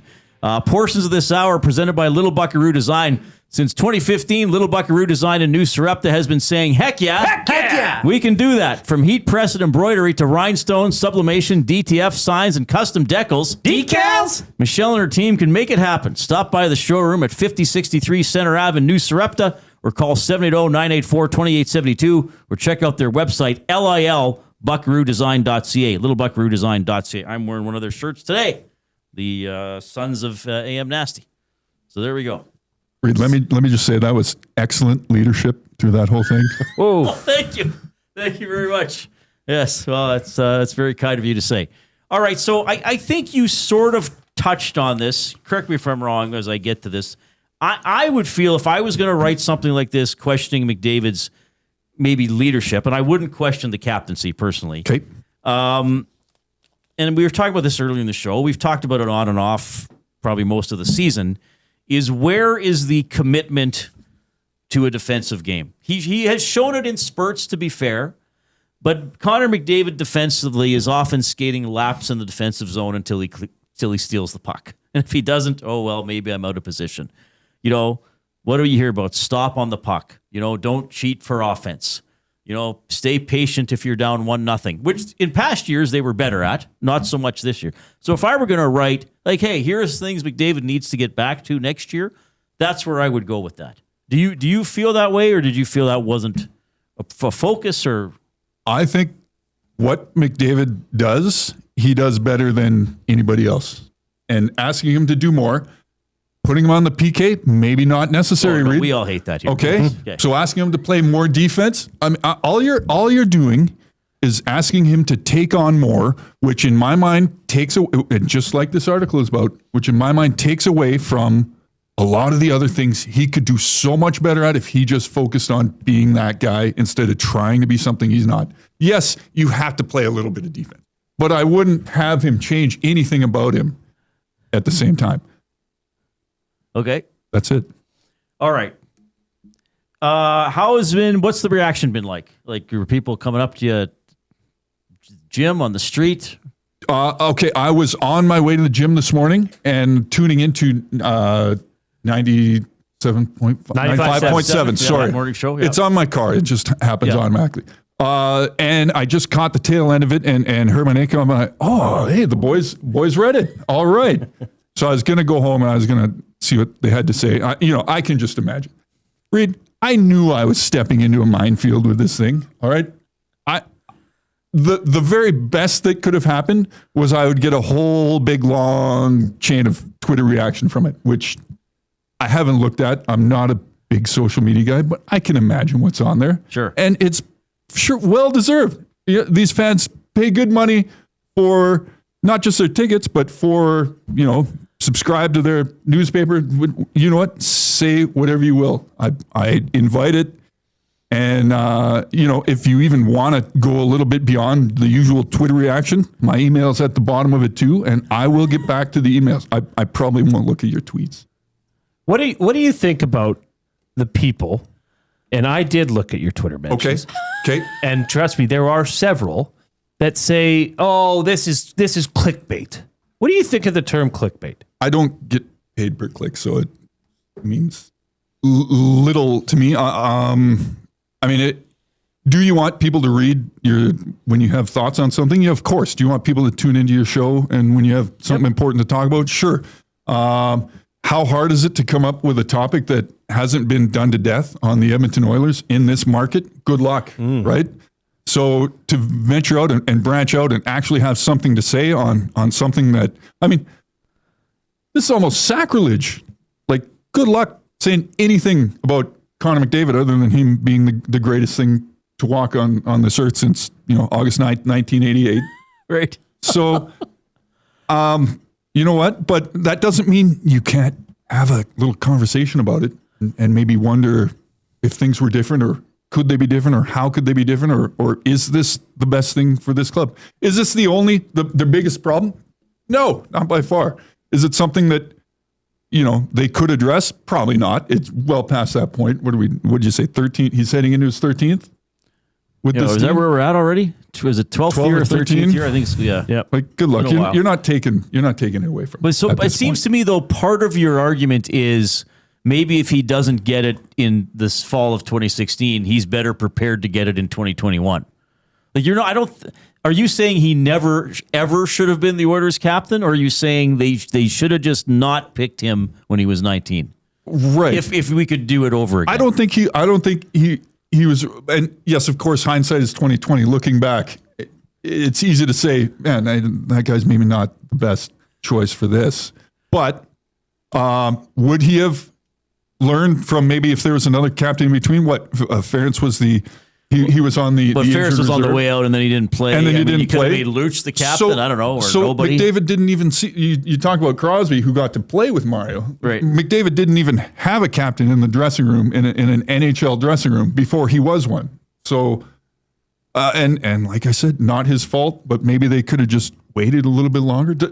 And what he can do on the ice makes him great and worthy of all things, and could he have been captain one day? Of course, the guy can do anything. But was it the best scenario at that time to kind of throw him in baptism by fire? You are now the hands down leader of this team, and oh, we're not doing so well, so good, it's all on you to talk about. You know what? He can't, there's nowhere for him to go. And loves the spotlight on the ice, but does he really need it all the time off the ice as well? And not just from us, but, he was barely a rookie at the time when he was asked to, guide these guys along. And yes, there's a leadership group. Yes. And he's definitely a part of that. He's always going to be a part of that no matter what. But could someone not take some of that off of him who's a little better prepared to be a sea-wearing leader of this hockey team? Okay. Well, it's an interesting theory. Again, I don't think we see eye to eye on it, which is fine. There might be little elements that I find interesting. But I mean, good for you for writing this and putting it out there. And you said you wrote this about a week ago? Yeah. And so who had to look at it? This had to go all the way to the top of Postmedia and then all the way back down. And anybody who had suggestions or something would all get sent in. And you know what? That's kind of what I'm talking about as well. I am not the sea-wearing captain of Postmedia Sports. So why would it get run up so high, though? Because you're criticizing one of the top players in the game. Because it's no secret that this is going to have some sort of fallout, some sort of blow up. Right. People are not going to be happy. You're criticizing Connor McDavid. Even though I spent how much ink lauding all of the things he's great at. You said there should be a road named after him someday. I'm sure there will be. There should be a road named after him. Well, don't you have to win a cup? Well, hopefully that happens. I like throwing my little things in there too. That's fair. Absolutely. The River Cree Resort and Casino Winbox, 780-218-9999. Mike outside of Edmonton says, good on you to sit down there and get blank on Jerry. Good job, Reid and Jay, getting him on to take these bullets. Waddy in Cloverdale says, I don't think we're shooting at you. No, we're certainly not. I'm waiting for it. No, we appreciate you coming on. That's in the back parking lot as the next commercial. Jerry, the next segment's going to be outside. Here's your blindfold. Yes. Spin around 20 times, please. Okay. Waddy and Cloverdale, question for Jerry. Does the Oilers' entire leadership group not lack the same qualities as McDavid? Nuge doesn't come across as a leader of men, nor does Nurse. Is that also, because, you say, okay, well, Connor McDavid shouldn't be the captain. Well, I'm putting you on the spot, but name a person on that team right now that would be better suited to be a captain. Right, and that's what I ended this off with as well. I mean, it's not for me to say, you know what, I threw the target out there on my own back, but do I have the answer? Definitely not. There's no easy answer for sure. I'm sure you could come up with some names who might be better, but at this point, to actually physically make a change on this team the way it is now, I mean, yeah, it'd be hard. It'd be hard to swallow, especially if you don't want McDavid to have any sort of ill will towards it. I mean, it would just, even if he doesn't care, it would look like a demotion. And the only way they could make some sort of changes is if the head coach comes in and picks somebody himself, this new head coach, whoever it's going to be. Which I think would be, I can't even imagine that, Jerry. Right. Does he want to stir it up that much? Who's at he going to this say? point? Like, exactly. Maybe it's there not is. like, okay, didn't Toronto give it from Tavares to Matthews? But that was sort of like, okay, you're the slightly older star. We got to now. I mean, who's the successor to McDavid? Right. And it's not as if McDavid is 36 and it's like, hey, for the next 2 years, I'm only going to be playing 14 minutes a game. Yeah. So little Timmy, you're the captain. Right. No, they would have traded little Timmy away in a deal at the trade deadline too. Right. Well, in a day that's brought a lot of discussion and maybe some flack your way, I want to read what Nugent Options. It's a great name, by the way. Great. Nugent Options in the nasty chat says, this guy looks like Adam Levine. Do you know who Adam Levine is from Maroon 5? Yeah. I mean, that's a compliment. That's a bona fide compliment. Is that a good thing or a bad thing? He's an attractive man. I actually drafted Adam Levine in my handsome man draft. Oh, really? I did. I got torched for it, but I did. Well, I think the ladies like him. I think they do. Yeah. Oh, there he is, right there. Oh, no, that guy's way cooler than me. Well, he's in a rock band. Well, obviously, he is hands down. Makes him cooler than hands all of us. down. Than all of us. All right. So what's your next piece going to be? Moddejonge. No, I'm going to lay low for a little bit. Wilkins must move to Antarctica. Yeah. You know what? Get comment from me for that one. You know what I've really enjoyed doing in this can we call it an extended offseason? Or isn't it like twice as long as the last one? Or it's different. As long as the last two combined. I've just been enjoying dipping into our Oilers mailbag and seeing what our audience has to say about all the things going on here and about some of the things you're right. I'm sure I'm going to get some more off of this as well. Have you done any interviews about this, or just gracing us? This is it. This is the only one you're going to do? Will you decline any other requests? I don't know if I'm going to get any more, but I'll say I've been there, done that with Reid already, and they'll be like, "Oh, you take my quotes off that show." Yeah. That's assuming I make it home alive from this, Reid. Well, I think you'll be okay. I'll be okay. I don't know if anybody's waiting outside. Hopefully not. Hey, you touched a nerve. That's okay. And you know what? That's fair. If I'm a diehard fan of a team and somebody says, something that I didn't think deserved to be hurled that player's way, I'd probably jump on Twitter and do the same. Maybe not. Okay, I have one more for you about, obviously McDavid, leadership qualities, as you expressed in your column. Then what style coach needs to come in next to in your thoughts, get the most out of McDavid in terms of leadership qualities in the locker room, say?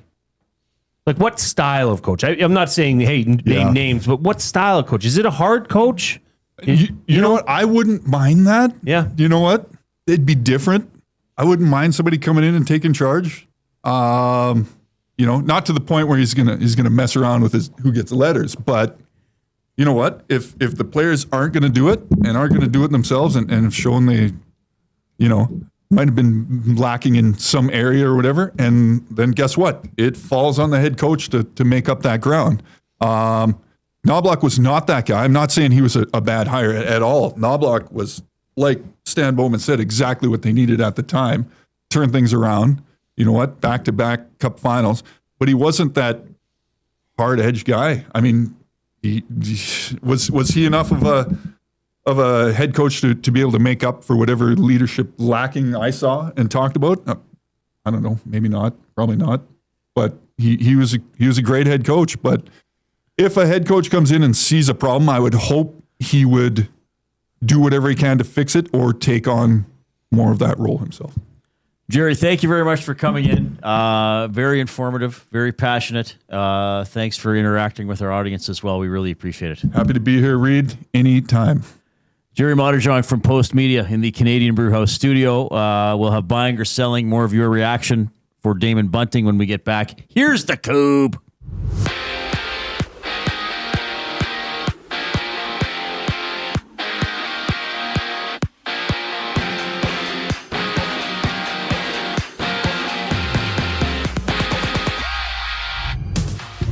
The 8-0 Hurricanes take on the Canadiens. Game 1 of the Eastern Conference Final. Jakub Dobeš gets a nod for Montreal. Frederik Andersen going in for Carolina. Face off at 6 o'clock. In the Big Apple, the Knicks and Cavaliers hit the deck. Game 2 of the East Finals. Cleveland trailing 1-0 in the best-of-7 tip-off at 6:30. Meanwhile, the Blue Jays, Yankees close out their 4-game series just after 5. Toronto can split with a win tonight. Carlos Rodon, the starter for New York. Braden Fisher on the other side for Toronto. Right now, it's the Braves, Marlins, runless, top of the first. Also on tap, the Athletics and Angels will show down before the Rockies and D-backs battle. In other news, two-time NASCAR Cup Series champion Kyle Busch has passed away. He died yesterday after being hospitalized with a severe illness.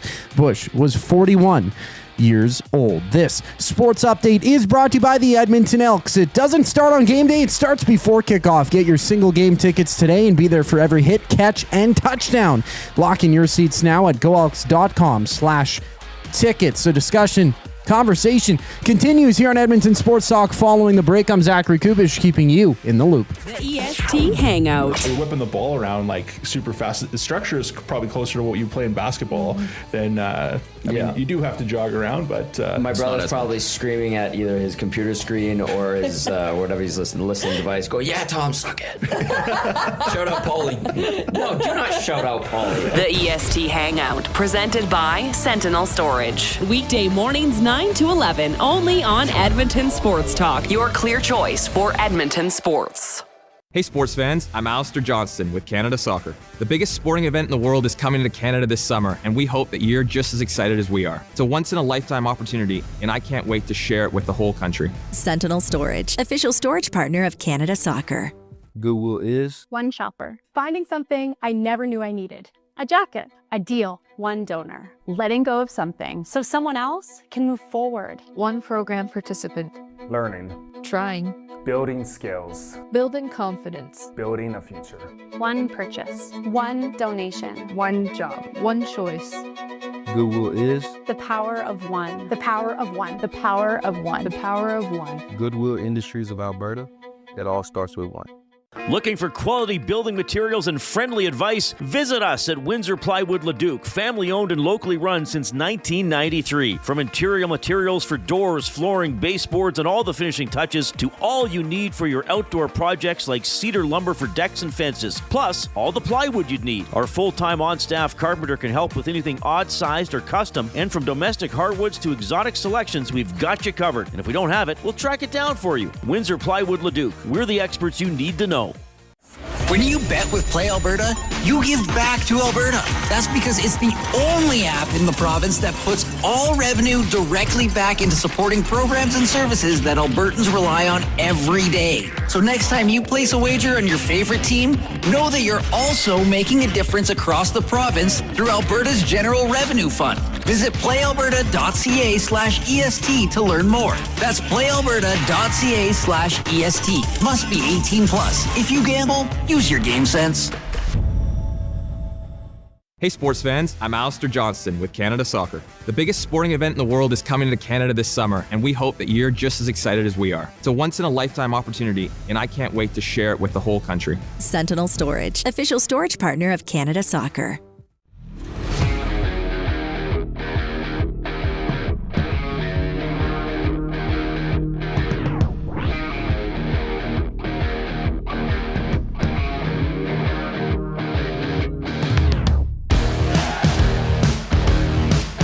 All right, thanks a lot for joining us this afternoon. We were pleased to have Gerry Moddejonge in studio going over his column from Postmedia. You get it in the Journal and the Sun. Moddejonge, McDavid is everything to the Edmonton Oilers except a good captain. We talked about some of the arguments he made in that piece. 780-218-9999 is how you can text us some of your thoughts. That is the afternoon inbox for River Cree Resort and Casino.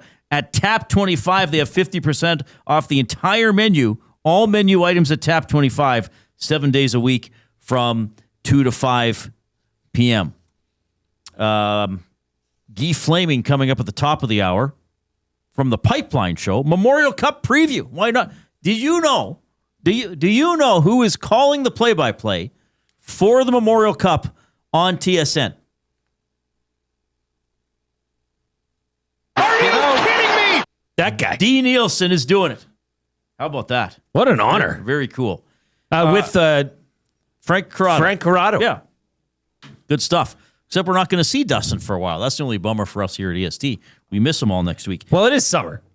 Buying or selling for Damon Bunting, a consistent top-producing realtor in the greater Edmonton area for over 18 years. He and his team would love to help you find that right home or make the move from your current home. Community-driven, he understands what it takes to make a difference in our city. Check him out, DamonBunting.com. Instagram handle, Damon Bunting interview. Calvin says, good interview. We don't always have to agree. Damon Bunting, real estate. What did I say? Damon Bunting interview. Are you serious? Yes. I am out to lunch. I'm in summer mode. What is this? Sejoquist? Sorry if I'm saying your handle wrong in the nasty chat. McDavid has this dark cloud following him now. Cup or bust, too deep into the narrative. He needs to chill and enjoy life and hockey, hoping that he does that this offseason. Well, I saw were they Turks and Caicos or something like that? I've seen a few social media posts that they look to be enjoying, and that's a fair point. rest and relaxation can do wonders for your body, mentally and physically. Yeah. A lot of different things. Some people not happy with Jerry. Some people saying, hey, good for you, Jerry, for coming on. Some people unhappy that we're covering the story at all. It's not a story. It's an opinion. It's a strong opinion. So that's part of sports talk radio. So I get it if you didn't like it, if you didn't think it was worth talking about. I respect your opinion, but Jay and I decided that let's see what he has to say for himself. And here's the thing, everybody. If we hear people talking about it in our lives, which we did, it wasn't just colleagues here at EST. If we hear it being talked about, mentioned on social media, people being upset, opinionated about it, we think, oh, maybe this is talk show material. Yes. So I would say part of the reason we did it is because how many of you were responding to it. Maybe not all of you. I respect that some of you might feel, Reid, this is overblown BS and you're an idiot for talking about it. I will accept that, but I think a lot of people wanted to hear a little bit more on it. Kath Sip says in the Nasty Chat, I hope this topic is laid to rest after today. I would say it most likely will be. I would say this is something that just come out in the last couple of days. We had the writer of the piece in here. That's significant, and we've talked about it. I will say this to, I hope I'm saying that handle right, Kath Sip. You're asking me to lay an item to rest when I have to mingle with all of you Oilers fans and be asked about Taylor or Tyler, what do you think, Reid? Are you mad about Hall for Larson? It's going to go both ways, okay? You want me to leave something alone that happened in the last 24 hours, and many of you won't leave me alone about the draft from 16 years ago? Come on. But Reid, it's absurd. Let's just take a step back here. Buying or selling that this offseason or the tail end of the season into the playoffs and offseason has been the most critical that you've seen of Connor McDavid and Leon Draisaitl. Yes, and I said that on the morning show today, and I said this is an indication that it seems like our listeners, our audience, oil country, is more willing to entertain discussion of criticism about the two big guys. But is this... And it doesn't mean you're running them out of town. It doesn't mean you don't think they're great. It doesn't mean you're not acknowledging that they were both probably quite injured in the first round, especially Connor. But I think it's okay to say that was kind of an underwhelming year, wasn't it? Didn't kind of everybody not pull their weight, including these two guys? I think it's okay to have that discussion. But is it just an overreaction because of a year that fell short of many fans' expectations? Given they had went to back-to-back Stanley Cup final. Oh, maybe. I think it has something to do with it. And a management group that seems to be lost at sea without a paddle. Oh, maybe, yeah. And a coach that maybe was unnecessarily relieved of his duties. Whereas I think a lot of Oilers fans would think that should have fallen on management. Saskatoon Muncher says, I love sports talk radio, the good and the bad. That's all part of it. But the word I described for that article is unnecessary. Kevin S. says, Reid, it was a good segment having Jerry on. I personally like hearing out-of-the-box type of opinions. Daryl, is it Daryl? Daryl Adams says, McDavid has done better as a captain than Matthews. Well, yeah, if you look at team success, I mean, you can't,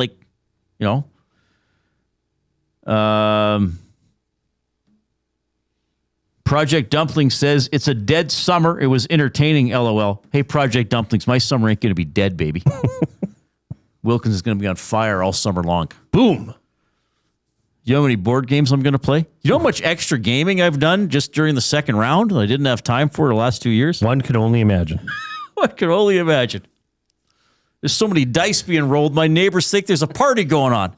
my neighbors are coming over like, Reid, how many What's people gotten into you? I'm like, I had to do 12 dice. I have to roll 12 dice for this skill check.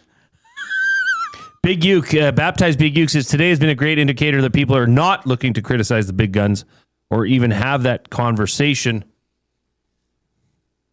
I don't know. I've seen it. You've seen it on here. We've seen it throughout the interview. When Jerry was sitting here, we had a lot of people that agreed with his take.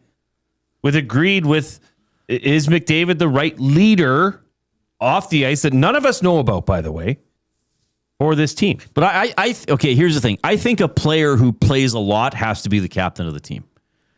There's no question Connor McDavid should be the captain of the team. Right, and he made the point like, well, Landeskog's the captain, not McKinnon. Well, Landeskog's like the third best player on the team.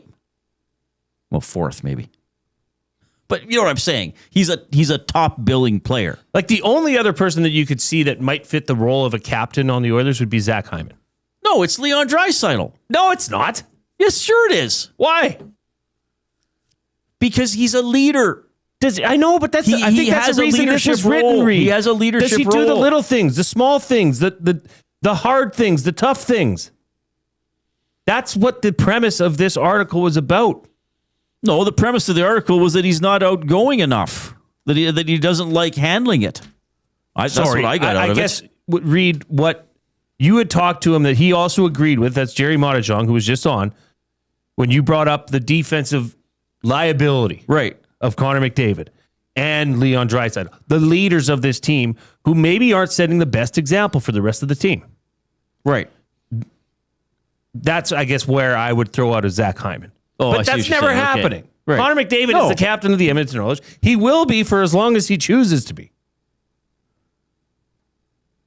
All right, 780-218-9999 is the River Cree Resort and Casino inbox. Of course, Edmonton Sports Talk is presented by Play Alberta. Go to playalberta.ca/EST. Your play of the day is New York Knickerbockers to win by 6 or more points.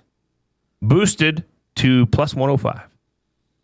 All right, Pat Ketty from the Brew House is in the nasty chat. He wants to give away dinner, so we're going to do it. Can I win? I guess I can't. Oh, Pat, while you're listening. Yeah. Reid and I, we talk about the way... You're taken care of for tomorrow. No, but ongoing. You're taken care of. Okay, I'll shut up. Never mind. Oh, that I keep trying it? No, but I think we should do a live taste test the first of every month of the new wing flavor. Yeah, we could do that for sure. And boast about it. Yeah, Pat, you gotta text me though here if you really want to do this, just to make sure that it's you. But yeah, we can get a winner for a brew house dinner. Okay, we'll sort out the details and we'll do it after 5 o'clock. I like it. How's that? Yes. Sorry, what's your play of the day again? Knickerbockers plus 6. So they minus 6. Minus 6. Sorry. So they got to win by 6.5 or more. They got to shoot from the half point 6 line? or more points. It's minus 5.5. All right. And Reid's special play of the day is the Habs win the Eastern Conference Final. And the Blue Jays start right away, right? So we can put that on the old telly. Yeah. A good discussion, everybody. I appreciate hearing your opinions. Yes, I poke back at people. That's my personality. Can I say one thing as well? Is that had the ability to get a little toxic, and I don't think anybody went there. I'm quite proud of the nasties and those that were texting in that it was you allowed Jerry the forum to speak on his column. Well, right, which is what we're supposed to do. So, like, for everybody saying, Reid, it's a non-story. I respect that, but you have to understand that there were a lot of people reacting to it. Mm-hmm. So we gave the guy who wrote it a chance to come in here and expand on it. Yeah. Which I think is what we're supposed to do. I accept the fact that maybe you think this is not a segment I'm interested in. I respect that. I mean, we deal with that all the time. You know, there are interviews Jay and I have done, and I've done over my career, where I've been like, that was an incredible segment, and then you get the ratings, and it's like, yeah, Reid, like nobody listened to that. People shut the radio off, and you're like, oh, that's too bad. Like that's part of the job. But I think people tune into that. You know, it's Oilers related, it's McDavid related. A lot of people were interested. Well, let's see what Jerry has to say. Let's see how he explains himself, which is fine. If you're on YouTube, by the way, give us a thumbs up if you haven't already. We need, a couple dozen thumbs to get to 100. No reason we can't do that. No reason we can't do that quite quickly. So don't be a pleasure delayer. Get in there and click. All right. Guy Flaming, I think, is already standing by. Memorial Cup preview when we get back.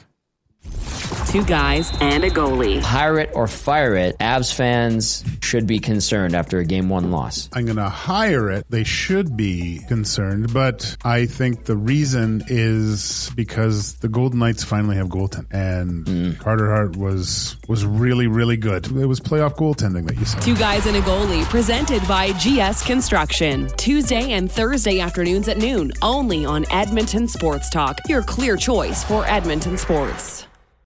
When you bet with Play Alberta, you give back to Alberta. That's because it's the only app in the province that puts all revenue directly back into supporting programs and services that Albertans rely on every day. So next time you place a wager on your favorite team, know that you're also making a difference across the province through Alberta's General Revenue Fund. Visit playalberta.ca/EST to learn more. That's playalberta.ca/EST. Must be 18 plus. If you gamble, use your game sense.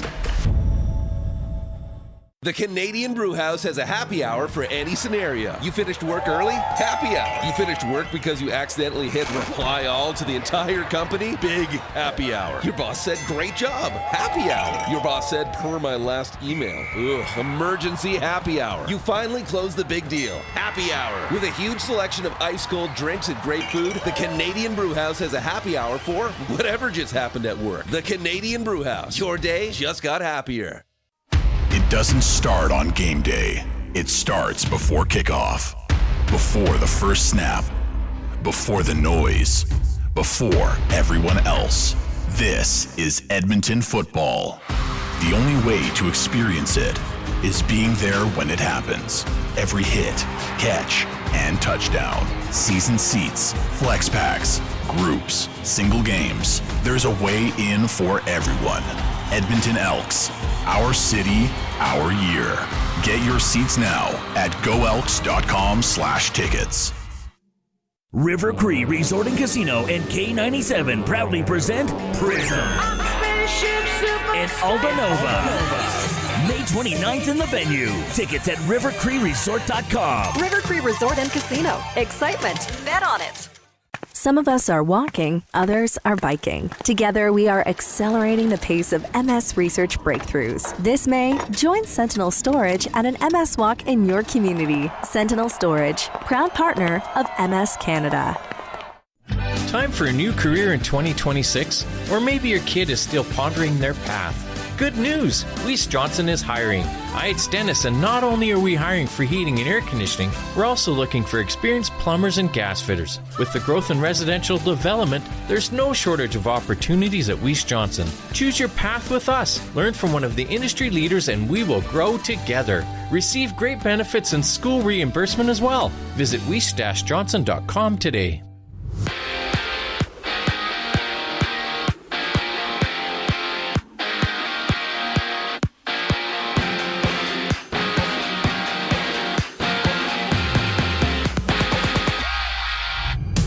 Just after 6 o'clock, the Canadiens and Hurricanes go at it to kick off the Eastern Conference Final. Jakob Dobish gets the nod for Montreal.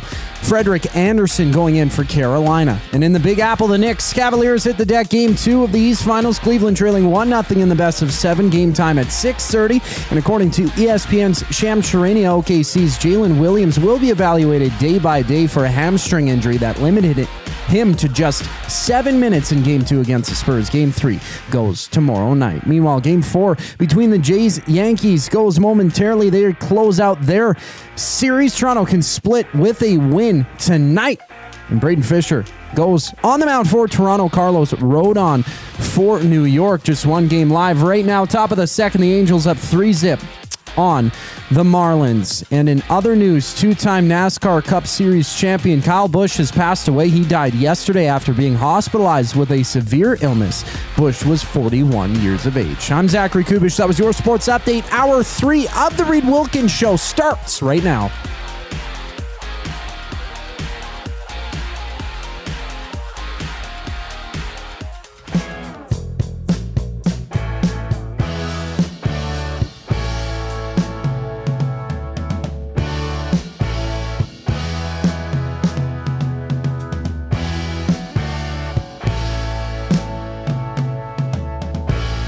All right, here's what we're going to do. So, spur of the moment, Pat Ketty from the Brew House, and we are in the Canadian Brew House studio, is going to get somebody dinner tonight. So we just talked to Pat during the break. He said, ask a trivia question, and then Jay will tell that person they're the winner, and then we'll give that name and number to Pat, and Pat will call you and say, what do you want, and what brew house do you want to pick it up at? Like, what a guy. Like, this is incredible. So the question will be, what... Well, do I give away the era? Okay, what Double E player was once on the practice roster of Pat's favorite team, the New York Jets? Spent a full season there. In hindsight, we should have just said Pat's favorite NFL team. Yeah. Well, this one's fairly easy. This one's a real. Yeah. What do they call it? This is a lob. Yeah, it's a rainbow toss till in the corner pattern. Yeah. we might have several come in quickly, so we may have to do a roll off. We'll see. I'll do a roll off. Yeah.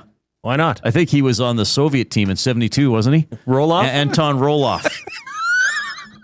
By the way, so, okay, we left this guy. This guy is probably like, why am I even here? Why am I doing this? He's on the Oil Country Towing Video Hotline, Edmonton's most trusted 24/7 roadside rescue team. Fast, safe, and reliable for over 15 years. Whether it's game day or a snowstorm, we work as hard as your favorite team to get you going. Call 780-986-6088 for all your towing needs. Guy Flaming from the Pipeline Show. Guy, what's going on? I'm doing fantastic, guys. Anton Roloff. That's awesome. That just off the top of your head, that was good. Well done. Well, I believe you might remember this. Jay would have been pretty young. The 87 Canada Cup, the Czechoslovakian team at the time, a young Dominic Hasek was the goalie. Oh. I think the backup was named Pasek. They might have had a Hasek and a Pasek. And then Pasek in Ukrainian means puppy. And at the time, we had a dog named Pasek. Oh, my gosh. 6 degrees of, I don't know what the heck that is. Of doggeration, of doggy separation. Anyway, did you hear any of the Gerry Moddejonge stuff? Or you might have been at work? I caught about the last 20 minutes of it, and kudos to him for coming in like that. Yeah, we got a lot in common, Jerry and I. We both shop at the Big and Tall store for 2 very different reasons. Oh, jeez. Okay. Well, we'll let that speak for itself. Thanks for hopping on the show. So we want to talk about the Memorial Cup, and again, Dusty's doing TSN work for that. So that what are we at now? Is it still a significant drought for the Western Hockey League, or where are we at with that? Yeah, 2014, the Edmonton Oil Kings. It's still that Oil Kings team. Yeah, I mean, we've had teams in the final. Medicine Hat was in the final last year. There's probably been 5 or 6 WHL teams in the final. Just can't get it done. And that's it's been a while, but I think this year might be a little bit different.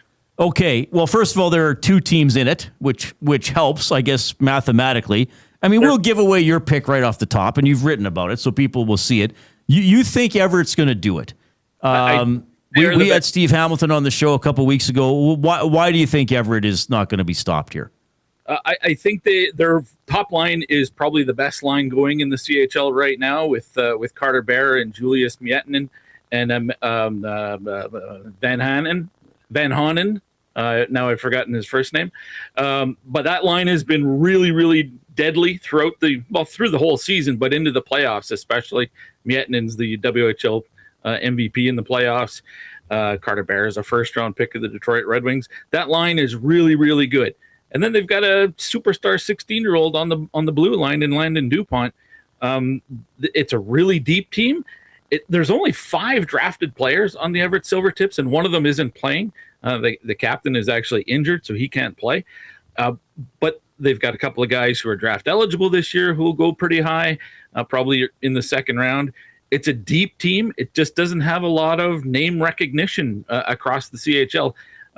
But they are the number 1 ranked team in the Canadian Hockey League coming into the playoffs, and I think for good reason. They are a complete team. Yeah, I'm just looking at some of the. You did a great job in this preview order. Matthias Vananen, is that who you're thinking about? Yes, thank you. Yeah, 24 points in 18 games, and you mentioned Landon DuPont. I think we got to mention him. I went to the Oil Kings game when they played Everett in the regular season. I think Everett won 3 or 4-0. I think they scored like 22 seconds or like off the opening faceoff or something like that. And I tried to watch DuPont quite a bit, and I thought he was very smooth, very under control. Like he wasn't spectacular in that game. He just didn't make a mistake. And I did think, especially for a 16-year-old, he was a little meaner than I thought. Like he didn't take anything from anybody. I would agree with that assessment completely. He's really slippery. I think he walks the blue line like a mature hockey player, let alone a 16-year-old. He's really slippery, though. He's tough to knock the puck off. You think he's skating himself into trouble, and then he just does a little dipsy-do and works his way into some open ice again. He's really mature, and I agree with you. He's not going to get pushed around. Sure, he's 16 years old, but he can give it as much as he takes it. So he's just a dynamic player. He skates so well, not afraid to jump up into the rush. He's a thrill-a-minute player to watch for sure. Okay, so Kelowna's in as the host. Everett was the top team in the double. I think Chicoutimi was second overall in the queue, but only by a point. Yep. Was Kitchener an OHL power all season long, or where do they stand coming into this? They were the top team in their conference, but they weren't the top team in the league. That would have been the Brantford Bulldogs, the team that Zach Hyman owns. But they got knocked out in the semifinal of the OHL playoffs. So Kitchener got to take on the team that beat Brantford, and they swept the Barrie Colts. So give them credit for that. But Kitchener is a deep team, and they deserve to be here too. Okay, so that was Barrie beating Kitchener, and that was the shut up, work harder guys. No one cares, work harder. That was that was Barrie beating Brantford. That's right. In the semifinal. That's how that all played out. Okay. Well, we're looking forward to this. I mean, it's a sprint of a tournament after these long playoffs.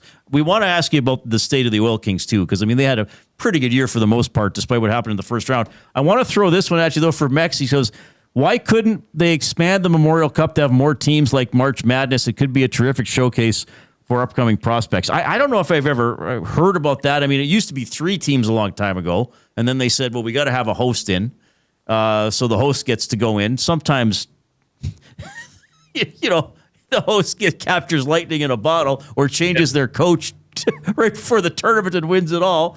Is there ever any thought about trying to get more teams into this, or is it just not practical? I'm sure there's always ideas, but at this time of year, I mean, they've played so much hockey. I mean, there are teams, when the Oil Kings went in 2014 and won it in London, there were guys on that team who, including preseason games, played 100 games. Like, that's a lot of hockey over a course of a season. So if you want to add, more teams to the mix, well, then you're just piling on more for guys to play. I mean, I wouldn't be opposed to it, but I haven't seen or heard an actual blueprint of that sort of idea. So I'm not sure exactly how that would look. Okay. Guy Fleming from the Pipeline Show joining us. So Memorial Cup preview. Oh, who's your other team in the final then? Everett over who? Did you go that deep? Yeah, I got Chicoutimi in the final against Everett. Kitchener's right there though too. Like, I think those 3 teams are head and shoulders above the Kelowna Rockets, who are there largely because they are the hosts. But I do think I like Chicoutimi. I think they have the best goaltender in the tournament, and they've got some scoring punches as well. In fact, over the course of the regular season, they scored more goals than the other 3 teams, and they play 4 fewer games in the queue than the OHL and the Dub do. So I think Chicoutimi has the offense to do it, but I think the Everett Silvertips are still the team to beat. Okay. Guy, who are the, if you're watching this as a casual fan of just hockey, but maybe you follow the NHL more, who are some names that you should be watching for, hard as it might be for Oilers fans, to watch through this tournament and say, oh, you might see that kid in the NHL soon? Yeah, speaking of Oiler fans, Sam O'Reilly, a player. Oh my goodness! I had to. I'm sorry. Here we go. Years ago, he's now the OHL playoff MVP, and he is playing in his 3rd consecutive Memorial Cup. Like, the guy doesn't know anything except playing in the Memorial Cup. 2 years in a row with London, and now back with the Kitchener Rangers. Led the OHL in scoring in the playoffs. He will definitely be the guy for Kitchener. But they've got a deep team. Cam Reid on the back end. Their captain is young but a really talented defenseman. Christian Humphreys left the University of Michigan a couple of years ago. Before it was cool to go back and forth between the CHL and the NCAA. He was doing it before, and had an 85-point season for the Rangers this year. So they've got some offensive punch as well. You look at Chicoutimi, Maxime Massé is probably their go-to guy. He's an Anaheim Ducks draft pick. The Kelowna Rockets, of course, got TJ Ginla and Wojtek Chihash. It looks like Sihar, but he's a Czech. And so those AR last names always come out sounding funny, but Chihash is how you pronounce it. I think he's with the LA Kings. But TJ Ginla obviously is going to get a lot of attention in this tournament. And then I mentioned some of the big names for the Everett Silvertips there too. And I think their goaltender, Lucas Beckman, I think he's the best goalie in the tournament. Oh, okay. All right. Great breakdown. We appreciate it. Want to get your thoughts on the Oil Kings. You know, they were up there all season long. They couldn't quite keep pace with the big boys in the regular season standings. Upset by Saskatoon. I mean, the Game 7 heartbreaker. You know, Jason Smith, first-year coach. Like, where are they at? Is this still a couple good years of Oil Kings, or are they on the downslide of that everlasting junior hockey cycle? Where are they at? Well, the problem now is that you don't really have, you can't project a couple of years down the road anymore because the roster is going to change so much from one year to the next. The Oil Kings are going to lose some guys for next year, like Blake Fiddler's not coming back. He's going to college, and there are a handful of other guys in that same boat. Gavin Hodnett, the captain, could come back, but he's off to college as well.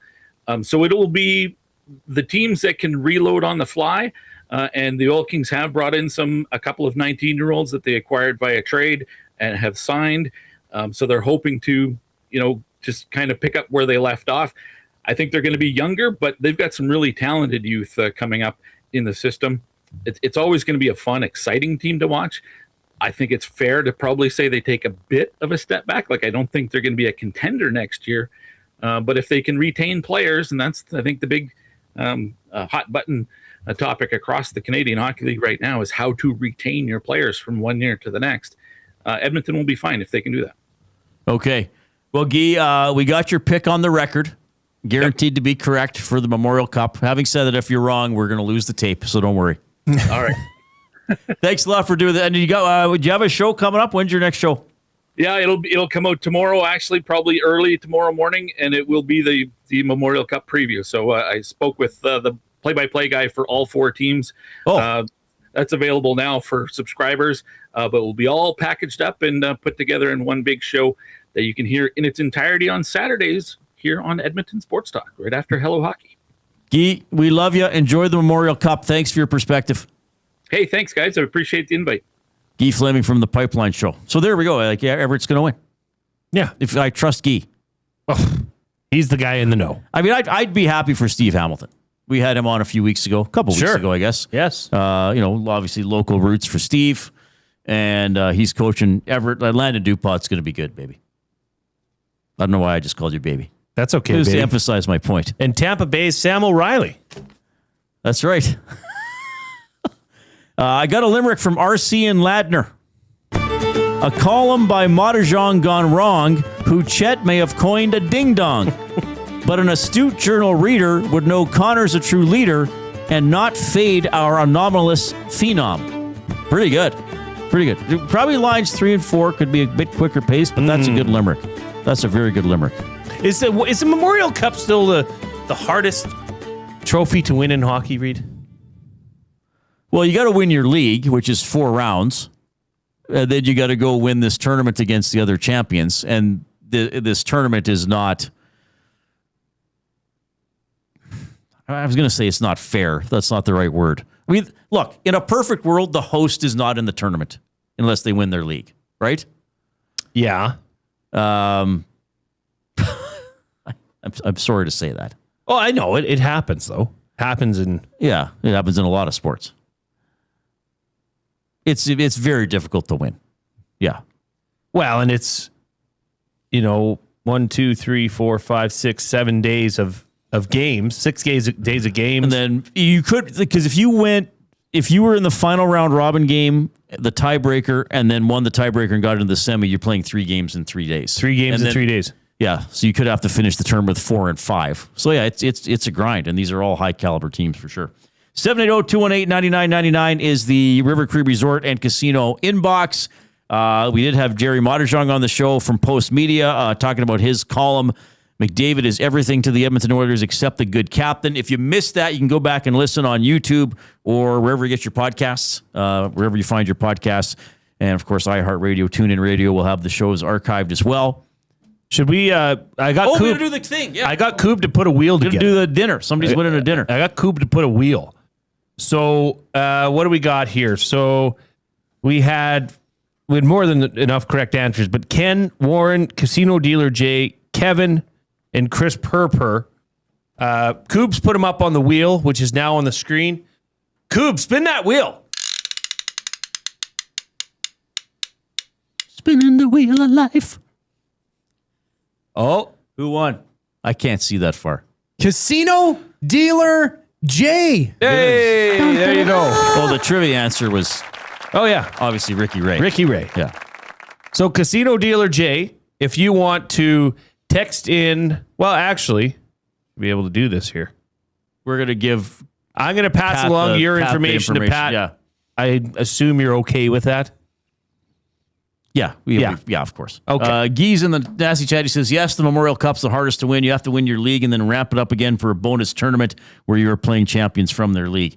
Now, having said that, Guy has never really covered the Edmonton Sports Talk 21 tournament that we have on our hoop. Well, that's pretty grueling, Guy. Until you've covered that firsthand, how can you say that's not as hard as the Memorial Cup? Well, there's a lot of explosiveness. A lot of explosive power by some of the athletes. Hey, how Blue Jays already up 1-0? Yeah, Dalton Varsho drove home Vladdy Guerrero. And did Guerrero steal a base? He did. Though the catcher kind of double clutched the ball and didn't get a throw off, but I think Vladdy would have got credit for a steal there. He did. Oh yeah. He soared into second base. He flew. He didn't slide. He sort of leapt. He sort of leapt at the base. Talk about explosion. Tell you what, if you have not yet given us a thumbs up on YouTube, I don't know what you're waiting for. Please do so. It helps build the algorithm for the show, and we have our own little plateau of trying to get to at least 100 every show. This is a good question that comes in the River Creek Resort and Casino inbox from Uncle Jesse. Okay. What were to happen if the host team or host won the league? What if the second place team gets in? The second place automatically. That's happened. Yeah, okay. That's happened a few times. Yeah. So in that case, they're both pretty good teams. But yeah, if Kamloops would have won the WHL, sorry, it's in Kelowna, isn't it? What did I say? Yeah, it's in Kelowna. Yeah, I think I might have said Kamloops. Yeah. If Kelowna would have won the league, then the team they beat in the final would be the host, so to speak, or would get I don't know how they do the slots. So yeah, that's happened a few times. I think the year Vancouver hosted it, I think that happened. Vancouver and Medicine Hat, I think. It's happened a few times. And yeah, a few years ago, was that not, because Gardner McDougall, who's now coaching Moncton in the Q, was coaching UNB. Wasn't it St. John? Coob, wasn't it the St. John Sea Dogs? They lost in the first or second round. They hired McDougall as their coach for the Memorial Cup and won the Memorial Cup. They didn't do well in their league playoffs at all. You guys remember that? Wasn't that 2023? I think I have the right year and the right team. Somebody will correct me. I don't recall. I'm just going off, just riffing on stuff. What was here. his name? Off the dome. Gardner McDougall. Gardner McDougall is one of the most accomplished hockey coaches in the country, but it's pretty much, most of it is at the U Sports level. But he's the one that built up UNB, because for most of the Bears have dropped off, but for probably the 10 years prior, it was UNB and Alberta as the two premier hockey programs, men's hockey programs. Because UNB's won 7 or 8 university cups now. It's quite a few. Successful. Yeah. And then now he's coaching in the Q. Guy says, thank God Guy's still listening. Reid is correct. St. John Sea Dogs hired Gardner McDougall before the tournament started, and they won it. He adds the Oilers should interview him. Why not? That's a strong name. That is a very maritimer name, eh? Gardner McDougall. It sounds like a groundskeeper. Groundskeeper McDougall. Yeah. or Gardner. McDougall. All right. 780-218-9999 is how you can text us. It's the River Cree Resort and Casino inbox. So we gave away a meal to the Brew House. We're in the Canadian Brew House studio. Why wait for a good time? Started early at the Canadian Brew House. Happy hour Monday to Saturday, 2 to 6 p.m. Deals starting at $3.99. Your couch can't compete with the Canadian Brew House. Sports update. Coop, go now.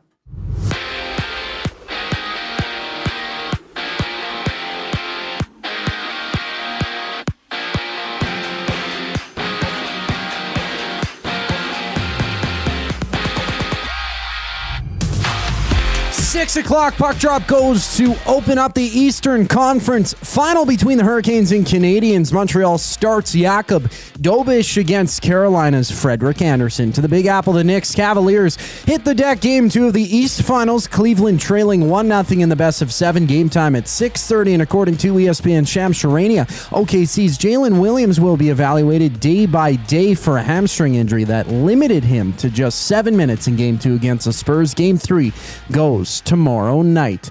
And the Jays-Yankees are in action, closing out their 4-game series. Bottom of the first, the Jays up 1-0.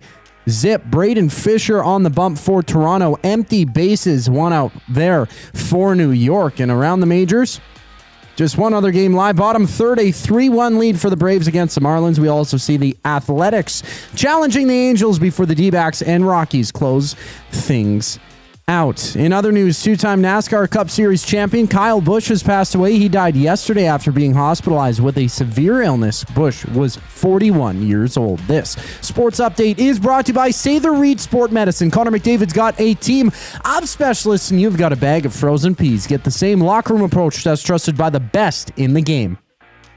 Call them at 780-460-9977 or visit their website at SatherReidSportMed.ca to book an appointment. Today, the Reid Wilkins Show returns after a break here on Edmonton Sports Talk. I'm Zachary Kubish, keeping you up to date. One shopper. Finding something I never knew I needed. A jacket. A deal. One donor. Letting go of something so someone else can move forward. One program participant. Learning. Trying. Building skills. Building confidence. Building a future. One purchase. One donation. One job. One choice. Goodwill is the power of one. The power of one. The power of one. The power of one. Goodwill Industries of Alberta. It all starts with one.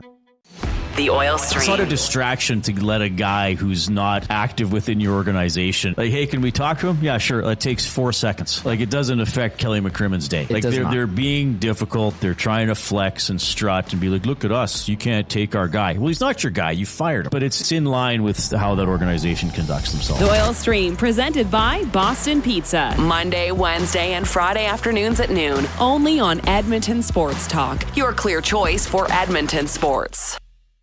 When you bet with Play Alberta, you give back to Alberta. That's because it's the only app in the province that puts all revenue directly back into supporting programs and services that Albertans rely on every day. So next time you place a wager on your favorite team, know that you're also making a difference across the province through Alberta's General Revenue Fund. Visit playalberta.ca/EST to learn more. That's playalberta.ca/EST. Must be 18 plus. If you gamble, use your game sense. It's the weekend. The sun is out, and everyone, yes, even the kids, are bored. Bring them to the Canadian Brew House. Our patios have games to keep the whole family going. Rooftop views, real turf to run around on, and misters for when the summer gets serious. Oh, and we've still got the game on. Always. All day, all weekend, all summer. The Canadian Brew House, Canada's best patios. Looking for quality building materials and friendly advice? Visit us at Windsor Plywood Leduc, family owned and locally run since 1993. From interior materials for doors, flooring, baseboards, and all the finishing touches to all you need for your outdoor projects like cedar lumber for decks and fences, plus all the plywood you'd need. Our full-time on-staff carpenter can help with anything odd-sized or custom, and from domestic hardwoods to exotic selections, we've got you covered. And if we don't have it, we'll track it down for you. Windsor Plywood Leduc. We're the experts you need to know.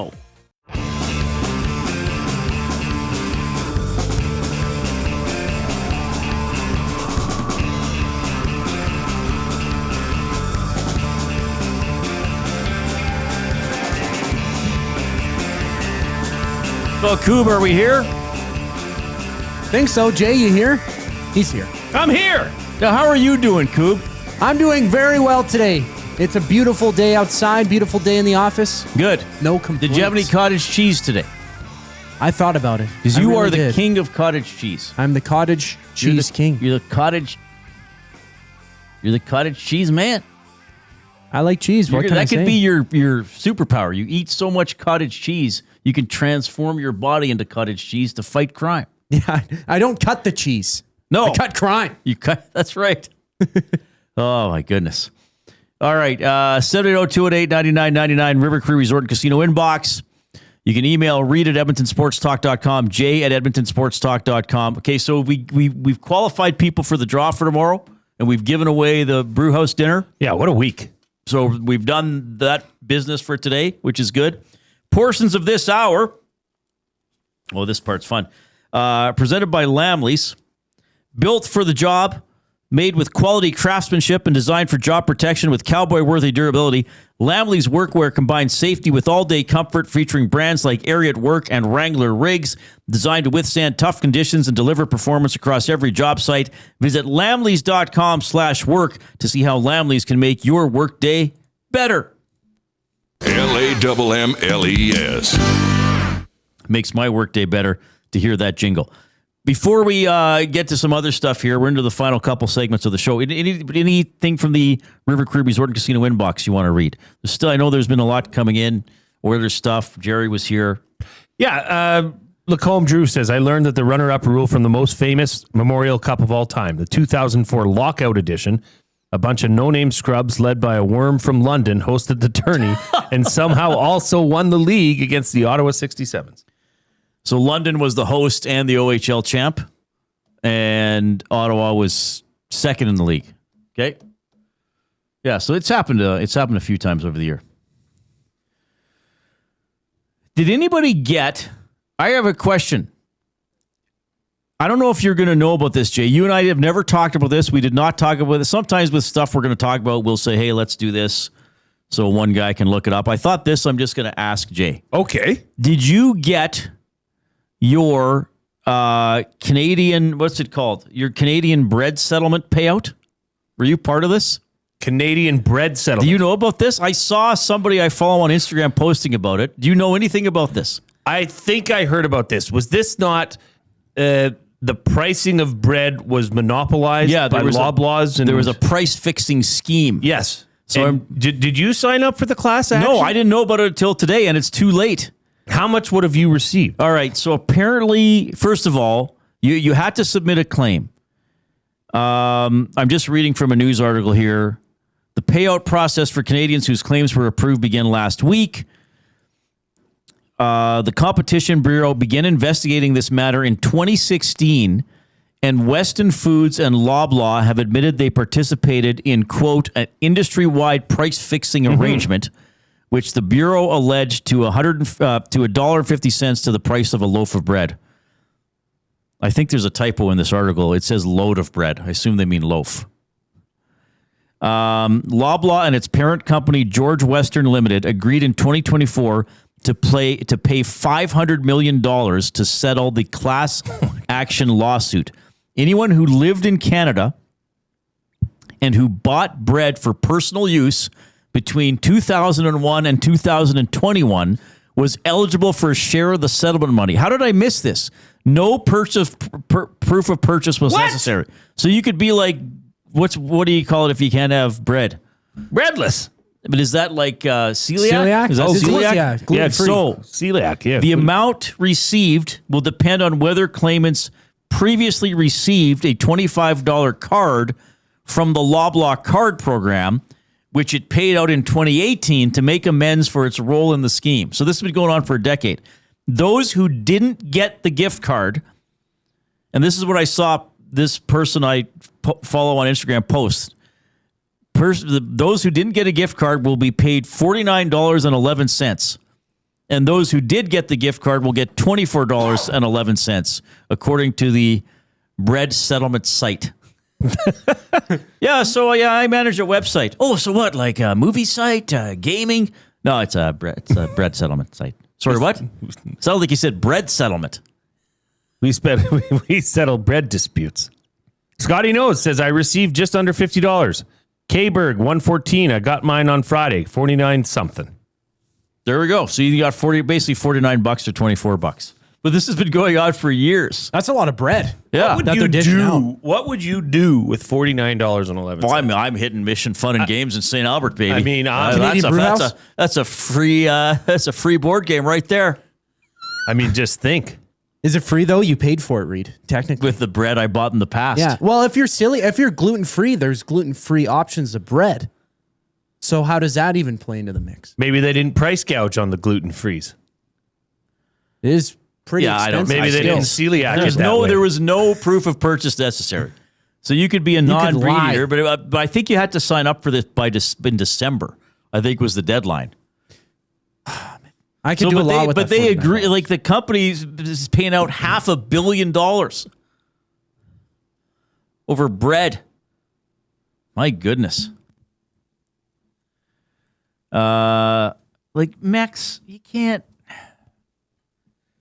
Okay, hang on. Bizzozu in the nasty chat. They couldn't make the bread payout happen in Quebec because the process was too painful. Or painful. Oh, speaking of this, what was the hurricanes in French? I looked it up. Ouragan? L'ouragan. Ouragan. Les habitants versus l'ouragan. Now, hang on a sec. Let's just think of this. There's currently approximately 41.5 million people in Canada. Yeah. They've paid out how much? Well, it says 55 million? No, they're going to pay out $500 million. How do those numbers add up? I don't know. Those numbers don't add up, Reid. Something's askew. Loblaw and its parent company, George Weston Limited, agreed in 2024 to pay $500 million to settle the class action lawsuit. Okay, that has a link to the story in 2024. Million. Oh, hang on. 500 million. This went on between 2001 and 2015, a 14-year industry-wide price-fixing conspiracy. Nah, maybe it does. I mean, if they had 500 million that they wanted to spread between 42 million, each Canadian would get $11.90. So that means half of Canadians went for this? I don't know how they worked it out. Okay, let's say 500 million divided by 20 million. But there was previously the gift card. So it was basically $49.11 for everybody because some people previously got this $25 gift card, I guess. Yeah. I'm choked I didn't take advantage. Yeah, how did we miss this? How many loaves of bread? Would I have been we could have gone to the brew house, gotten wings. $49. That's like 3 orders of wings. Yeah, we could have got a lot of wings. $49.11. Like getting that money back would be the yeast of my worries. Oh my God. Oh boy. Coop. Well done, Coop. Well done. Just a weird, Can you imagine being the person man. tasked with that? Like that's your job for however many years? Well, that's somebody's job is to pay out this, $49.11. Well, I think you get it transferred, but somebody's probably been employed. Probably several people now have years of full-time employment managing this bread scandal. I didn't even know this had happened until today.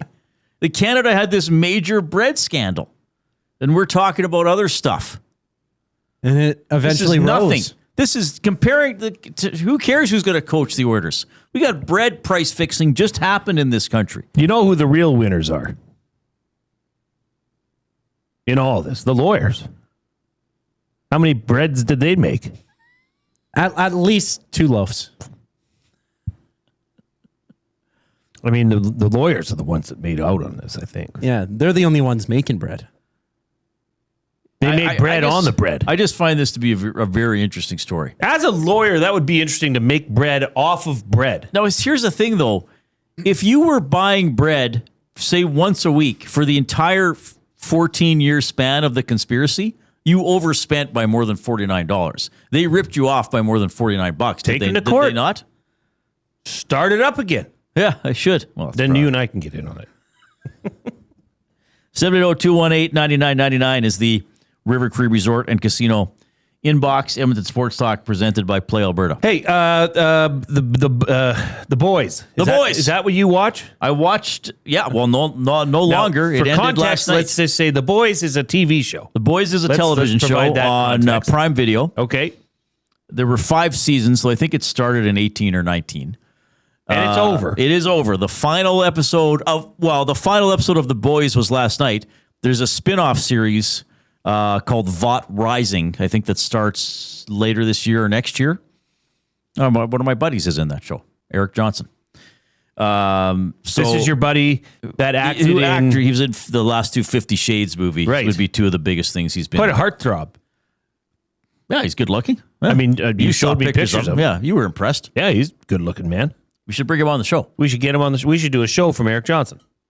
From his house. Yeah, he's in Sure. Toronto, but he's originally from here. So yeah, The Boys ended last night. Happy? Final Sad? episode. I guess overall it was a positive ending, I suppose. I don't want to be too spoilery. I will say this, like and it's so awful on the internet or on, like, I get, because I watch The Boys and I Google stuff about The Boys, stuff on YouTube gets suggested to me, and it's all like, well, the series is ruined. Well, it's like everything is negative with all these headlines and all these videos. I thought it was a very good series, at times excellent. It was extremely at times perverse, at times extremely gory. It pushed some boundaries, I think. It was extremely like it really held up a very ugly mirror to society and a lot of things that are going on. I think that the show was at its best when it was doing its satirical things, where it was like, here's something that happened in real life and now we're going to twist it and make you think about it, right? Or here's a character who is an exaggeration of these values or whatever, right? I don't think it was ever as much about the story. Like, certainly it had stories and it had plot points and it had things that happened. So I think in making the 5th season, you have to wrap things up. You have to. There has to be at least some sort of a conclusion, and I don't think that bringing the audience those conclusions was ever really the strength of the show. So I can get why maybe some people are unhappy with, well, why did this end this way? Why did this? But there's a million choices they could have made. I think the 5th season was probably the weakest of all the seasons, though it was still good. And I think the finale was still a good episode. I think there were some really good moments. I think there were a couple of characters' fates that were appropriate. Though, yeah, they could have made different choices. They could have gone super dark with it. Like super, super dark. So this is just superhero stuff, right? Yes, but most of the heroes are corrupt or deranged, or it's not the Marvel DC version of superheroes. Like, it's twisted. It's a very twisted universe. It was quite a depraved show at times, but I liked it. Look who's on the mound. Adam Macko is pitching for the Blue Jays. We had his former coach in Spruce Grove, Stephen Inch, on the show. Was that just yesterday? Yeah. So Macko now making his 3rd appearance in the big leagues, because this is a bullpen game for the Jays, right? Yeah. So he's already up with 1 out in the 2nd inning. Stony Plains own Adam Macko. Caster 1990 says, I stopped watching The Boys at season 3. The world news was depressing enough. I didn't need a satire recap of it. Yeah, that's fair. Like, The Boys, like, it challenged you at some point. Like, it was right in your face with a lot of stuff. Yes, Eric Johnson, my buddy, was in Smallville. I didn't watch that. He was Flash Gordon. They did a Flash Gordon series for 1 season. He was Flash Gordon. He was the star. He has some great stories about that, because I think he told me once they kind of were running out of money and they knew they weren't going to get renewed. So he said, like, some of the best work they did were the last few episodes of the season, because they were just like, well, the hell with it. We'll just go for it. Just a lesson for all of you. To hell with you. Not to hell with you. To hell with it. Just go for it. 780-218-9999. Sorry, I kind of went off on the boys there. That's okay. I'm a weirdo. No, you're not. Deaky Spark says, did you guys know milk is a fast-moving liquid? He says it's pasteurized before you even see it. Oh, my God. What prompted that? These jokes about the pen jokes. We need 8 thumbs for 100. So if you've not yet given us a thumbs up on YouTube, please do so. Let's get to 100 today. We've been having a good show, having some fun, having some good discussion about the Moddejonge column. Words of the day when we get back. Coob.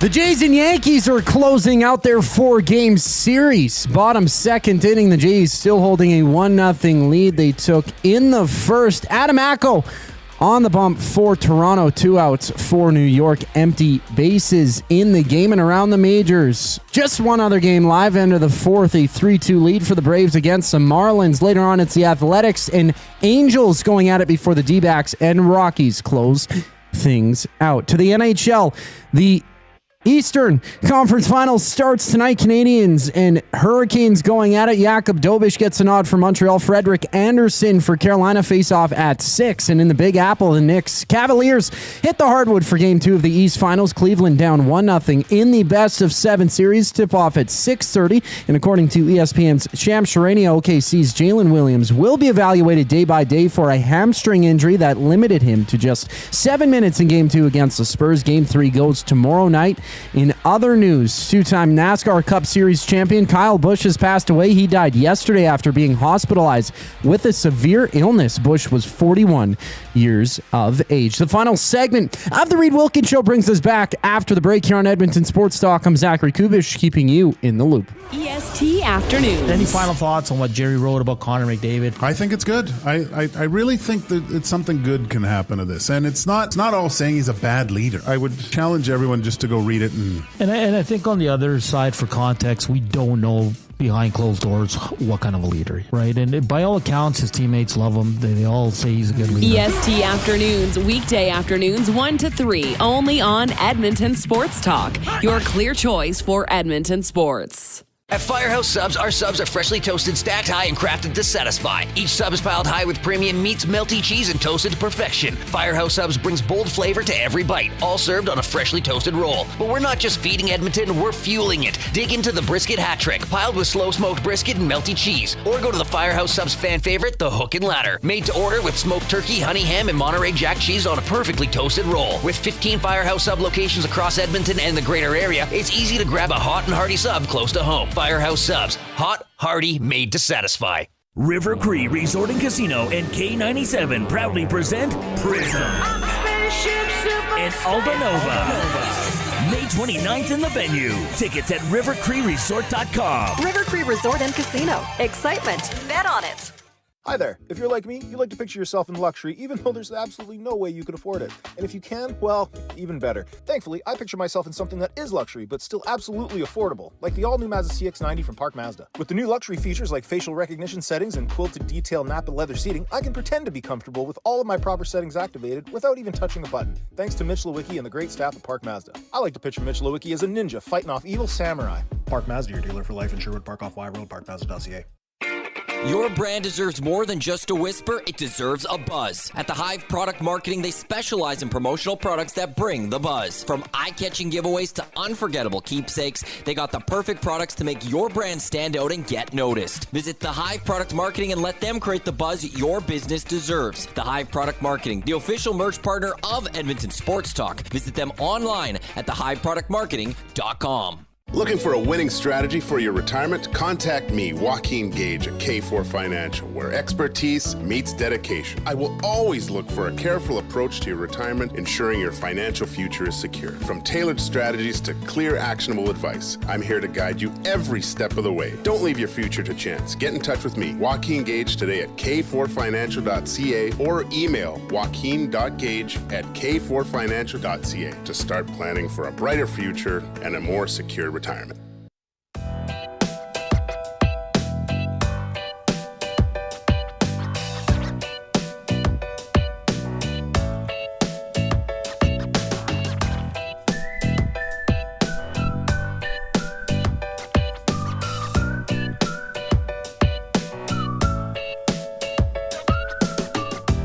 All right, thanks a lot for joining us this afternoon. We have a great show. Well, we get to do it again tomorrow. That's going to be fun.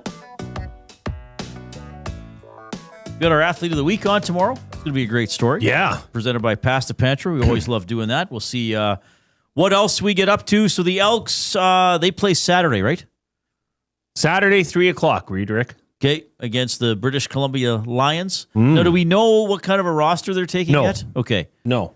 I would imagine you're not going to know much about that till game time, really. But I would think maybe some of the big guys aren't going. Would that be fair? I don't think they can take everybody, can they? No, I don't think you can take the entire roster. But, I mean, you're going to want to get Group 1 offense some reps, Group 1 defense some reps. Or do they wait till the home game? They probably, yeah, I guess they might have to. Okay.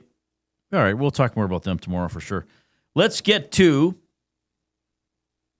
Oh, we got to do it. Oh, wait, no, I got to do this first.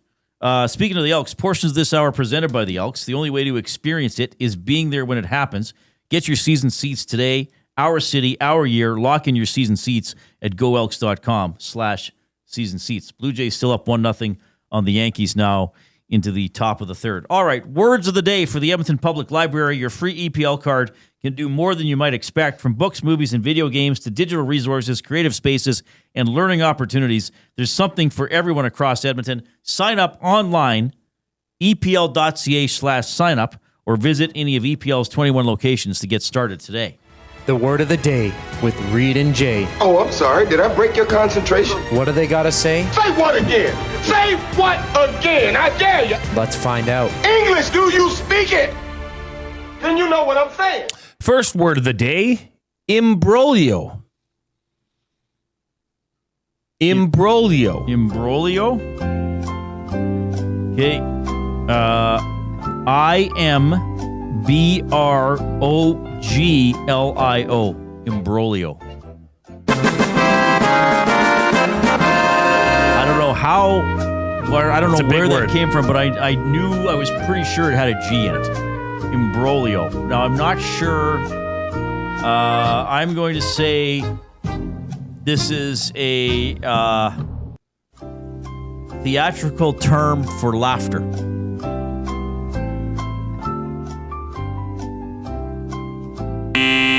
Looked like you were thinking about it, though. No, I wasn't really. Okay.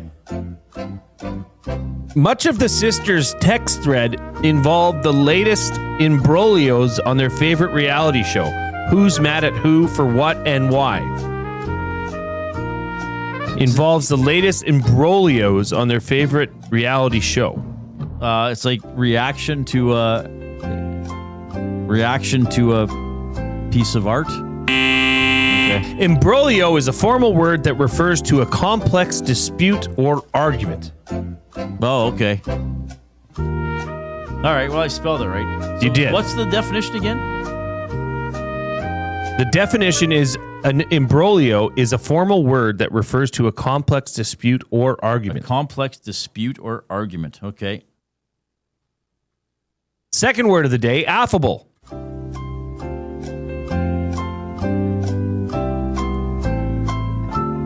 By the way, you changed the word of the day because you knew that I saw it. Possibly. I was gonna be like, do I say something or just see what he does? I want to know what that word means, though. I'll tell you. I'm pretty sure I would have spelled it right. Okay, we'll do a bonus word. Affable. We got time. AFFABLE. And this means sort of, easy to get along with or willing to adjust. Yeah. Affable describes someone who is friendly and easy to talk to. Can also describe something such as someone's personality that is characterized by ease and friendliness. Coob would be affable. Very affable. Okay. So the actual word of the day. Okay, so the one you were going to give me, lacuna, which I'm pretty sure I would have spelled correctly. L-U-C. I know I've seen it, but L-A-C-U-N-A. I'm pretty confident I would have got that. Is this? I don't know what this means. Is this something related to the moon? No. I'm thinking of Luna. That's what I'm thinking of. Yes. I need a sentence. The absence of hemlock pollen from one stretch of the fossil record is a notable lacuna that suggests the tree may have once suffered from some type of blight that nearly wiped out the species. A missing piece of evidence? Oh, good. Yeah, sure. Lacuna is a formal word that refers to a gap or blank space in something. I'll give it to you. A gap or a blank space in something? Yeah, so missing. Okay. You said missing evidence, so yeah, we're good to go, baby. All right. We did okay. So 3 out of 4. I probably would have got 3 or 3.5 out of 4. So that's a good day. That's a great day. That's a really good day. This was a good day here at Edmonton Sports Talk. We had a lot to talk about. We had good audience participation. Did we hit 100 thumbs? Paul Stanley, do not put your jacket on yet. He's wearing his Phantom of the Opera mask from when he was Phantom. We're at 100 thumbs. Oh, boom. He's out the door. He is out the door. So just to set the record straight before we go, Taylor or Tyler? How many people have been writing in about that? My goodness. Yeah. Can you believe they traded Hall for Larson? Yes, I can. Stoff and I did 9 hours straight. When that happened? He went from noon to 4:30, and I went from 4:30 to 9. Wow. Those were the days. Well, those were the days. When the news breaks, Reid, you got to be on it. That's what people were talking about. Coob, great work today. I'm having Zach Kubish and Jason Milne. I'm Reid Wilkins. Go Habs!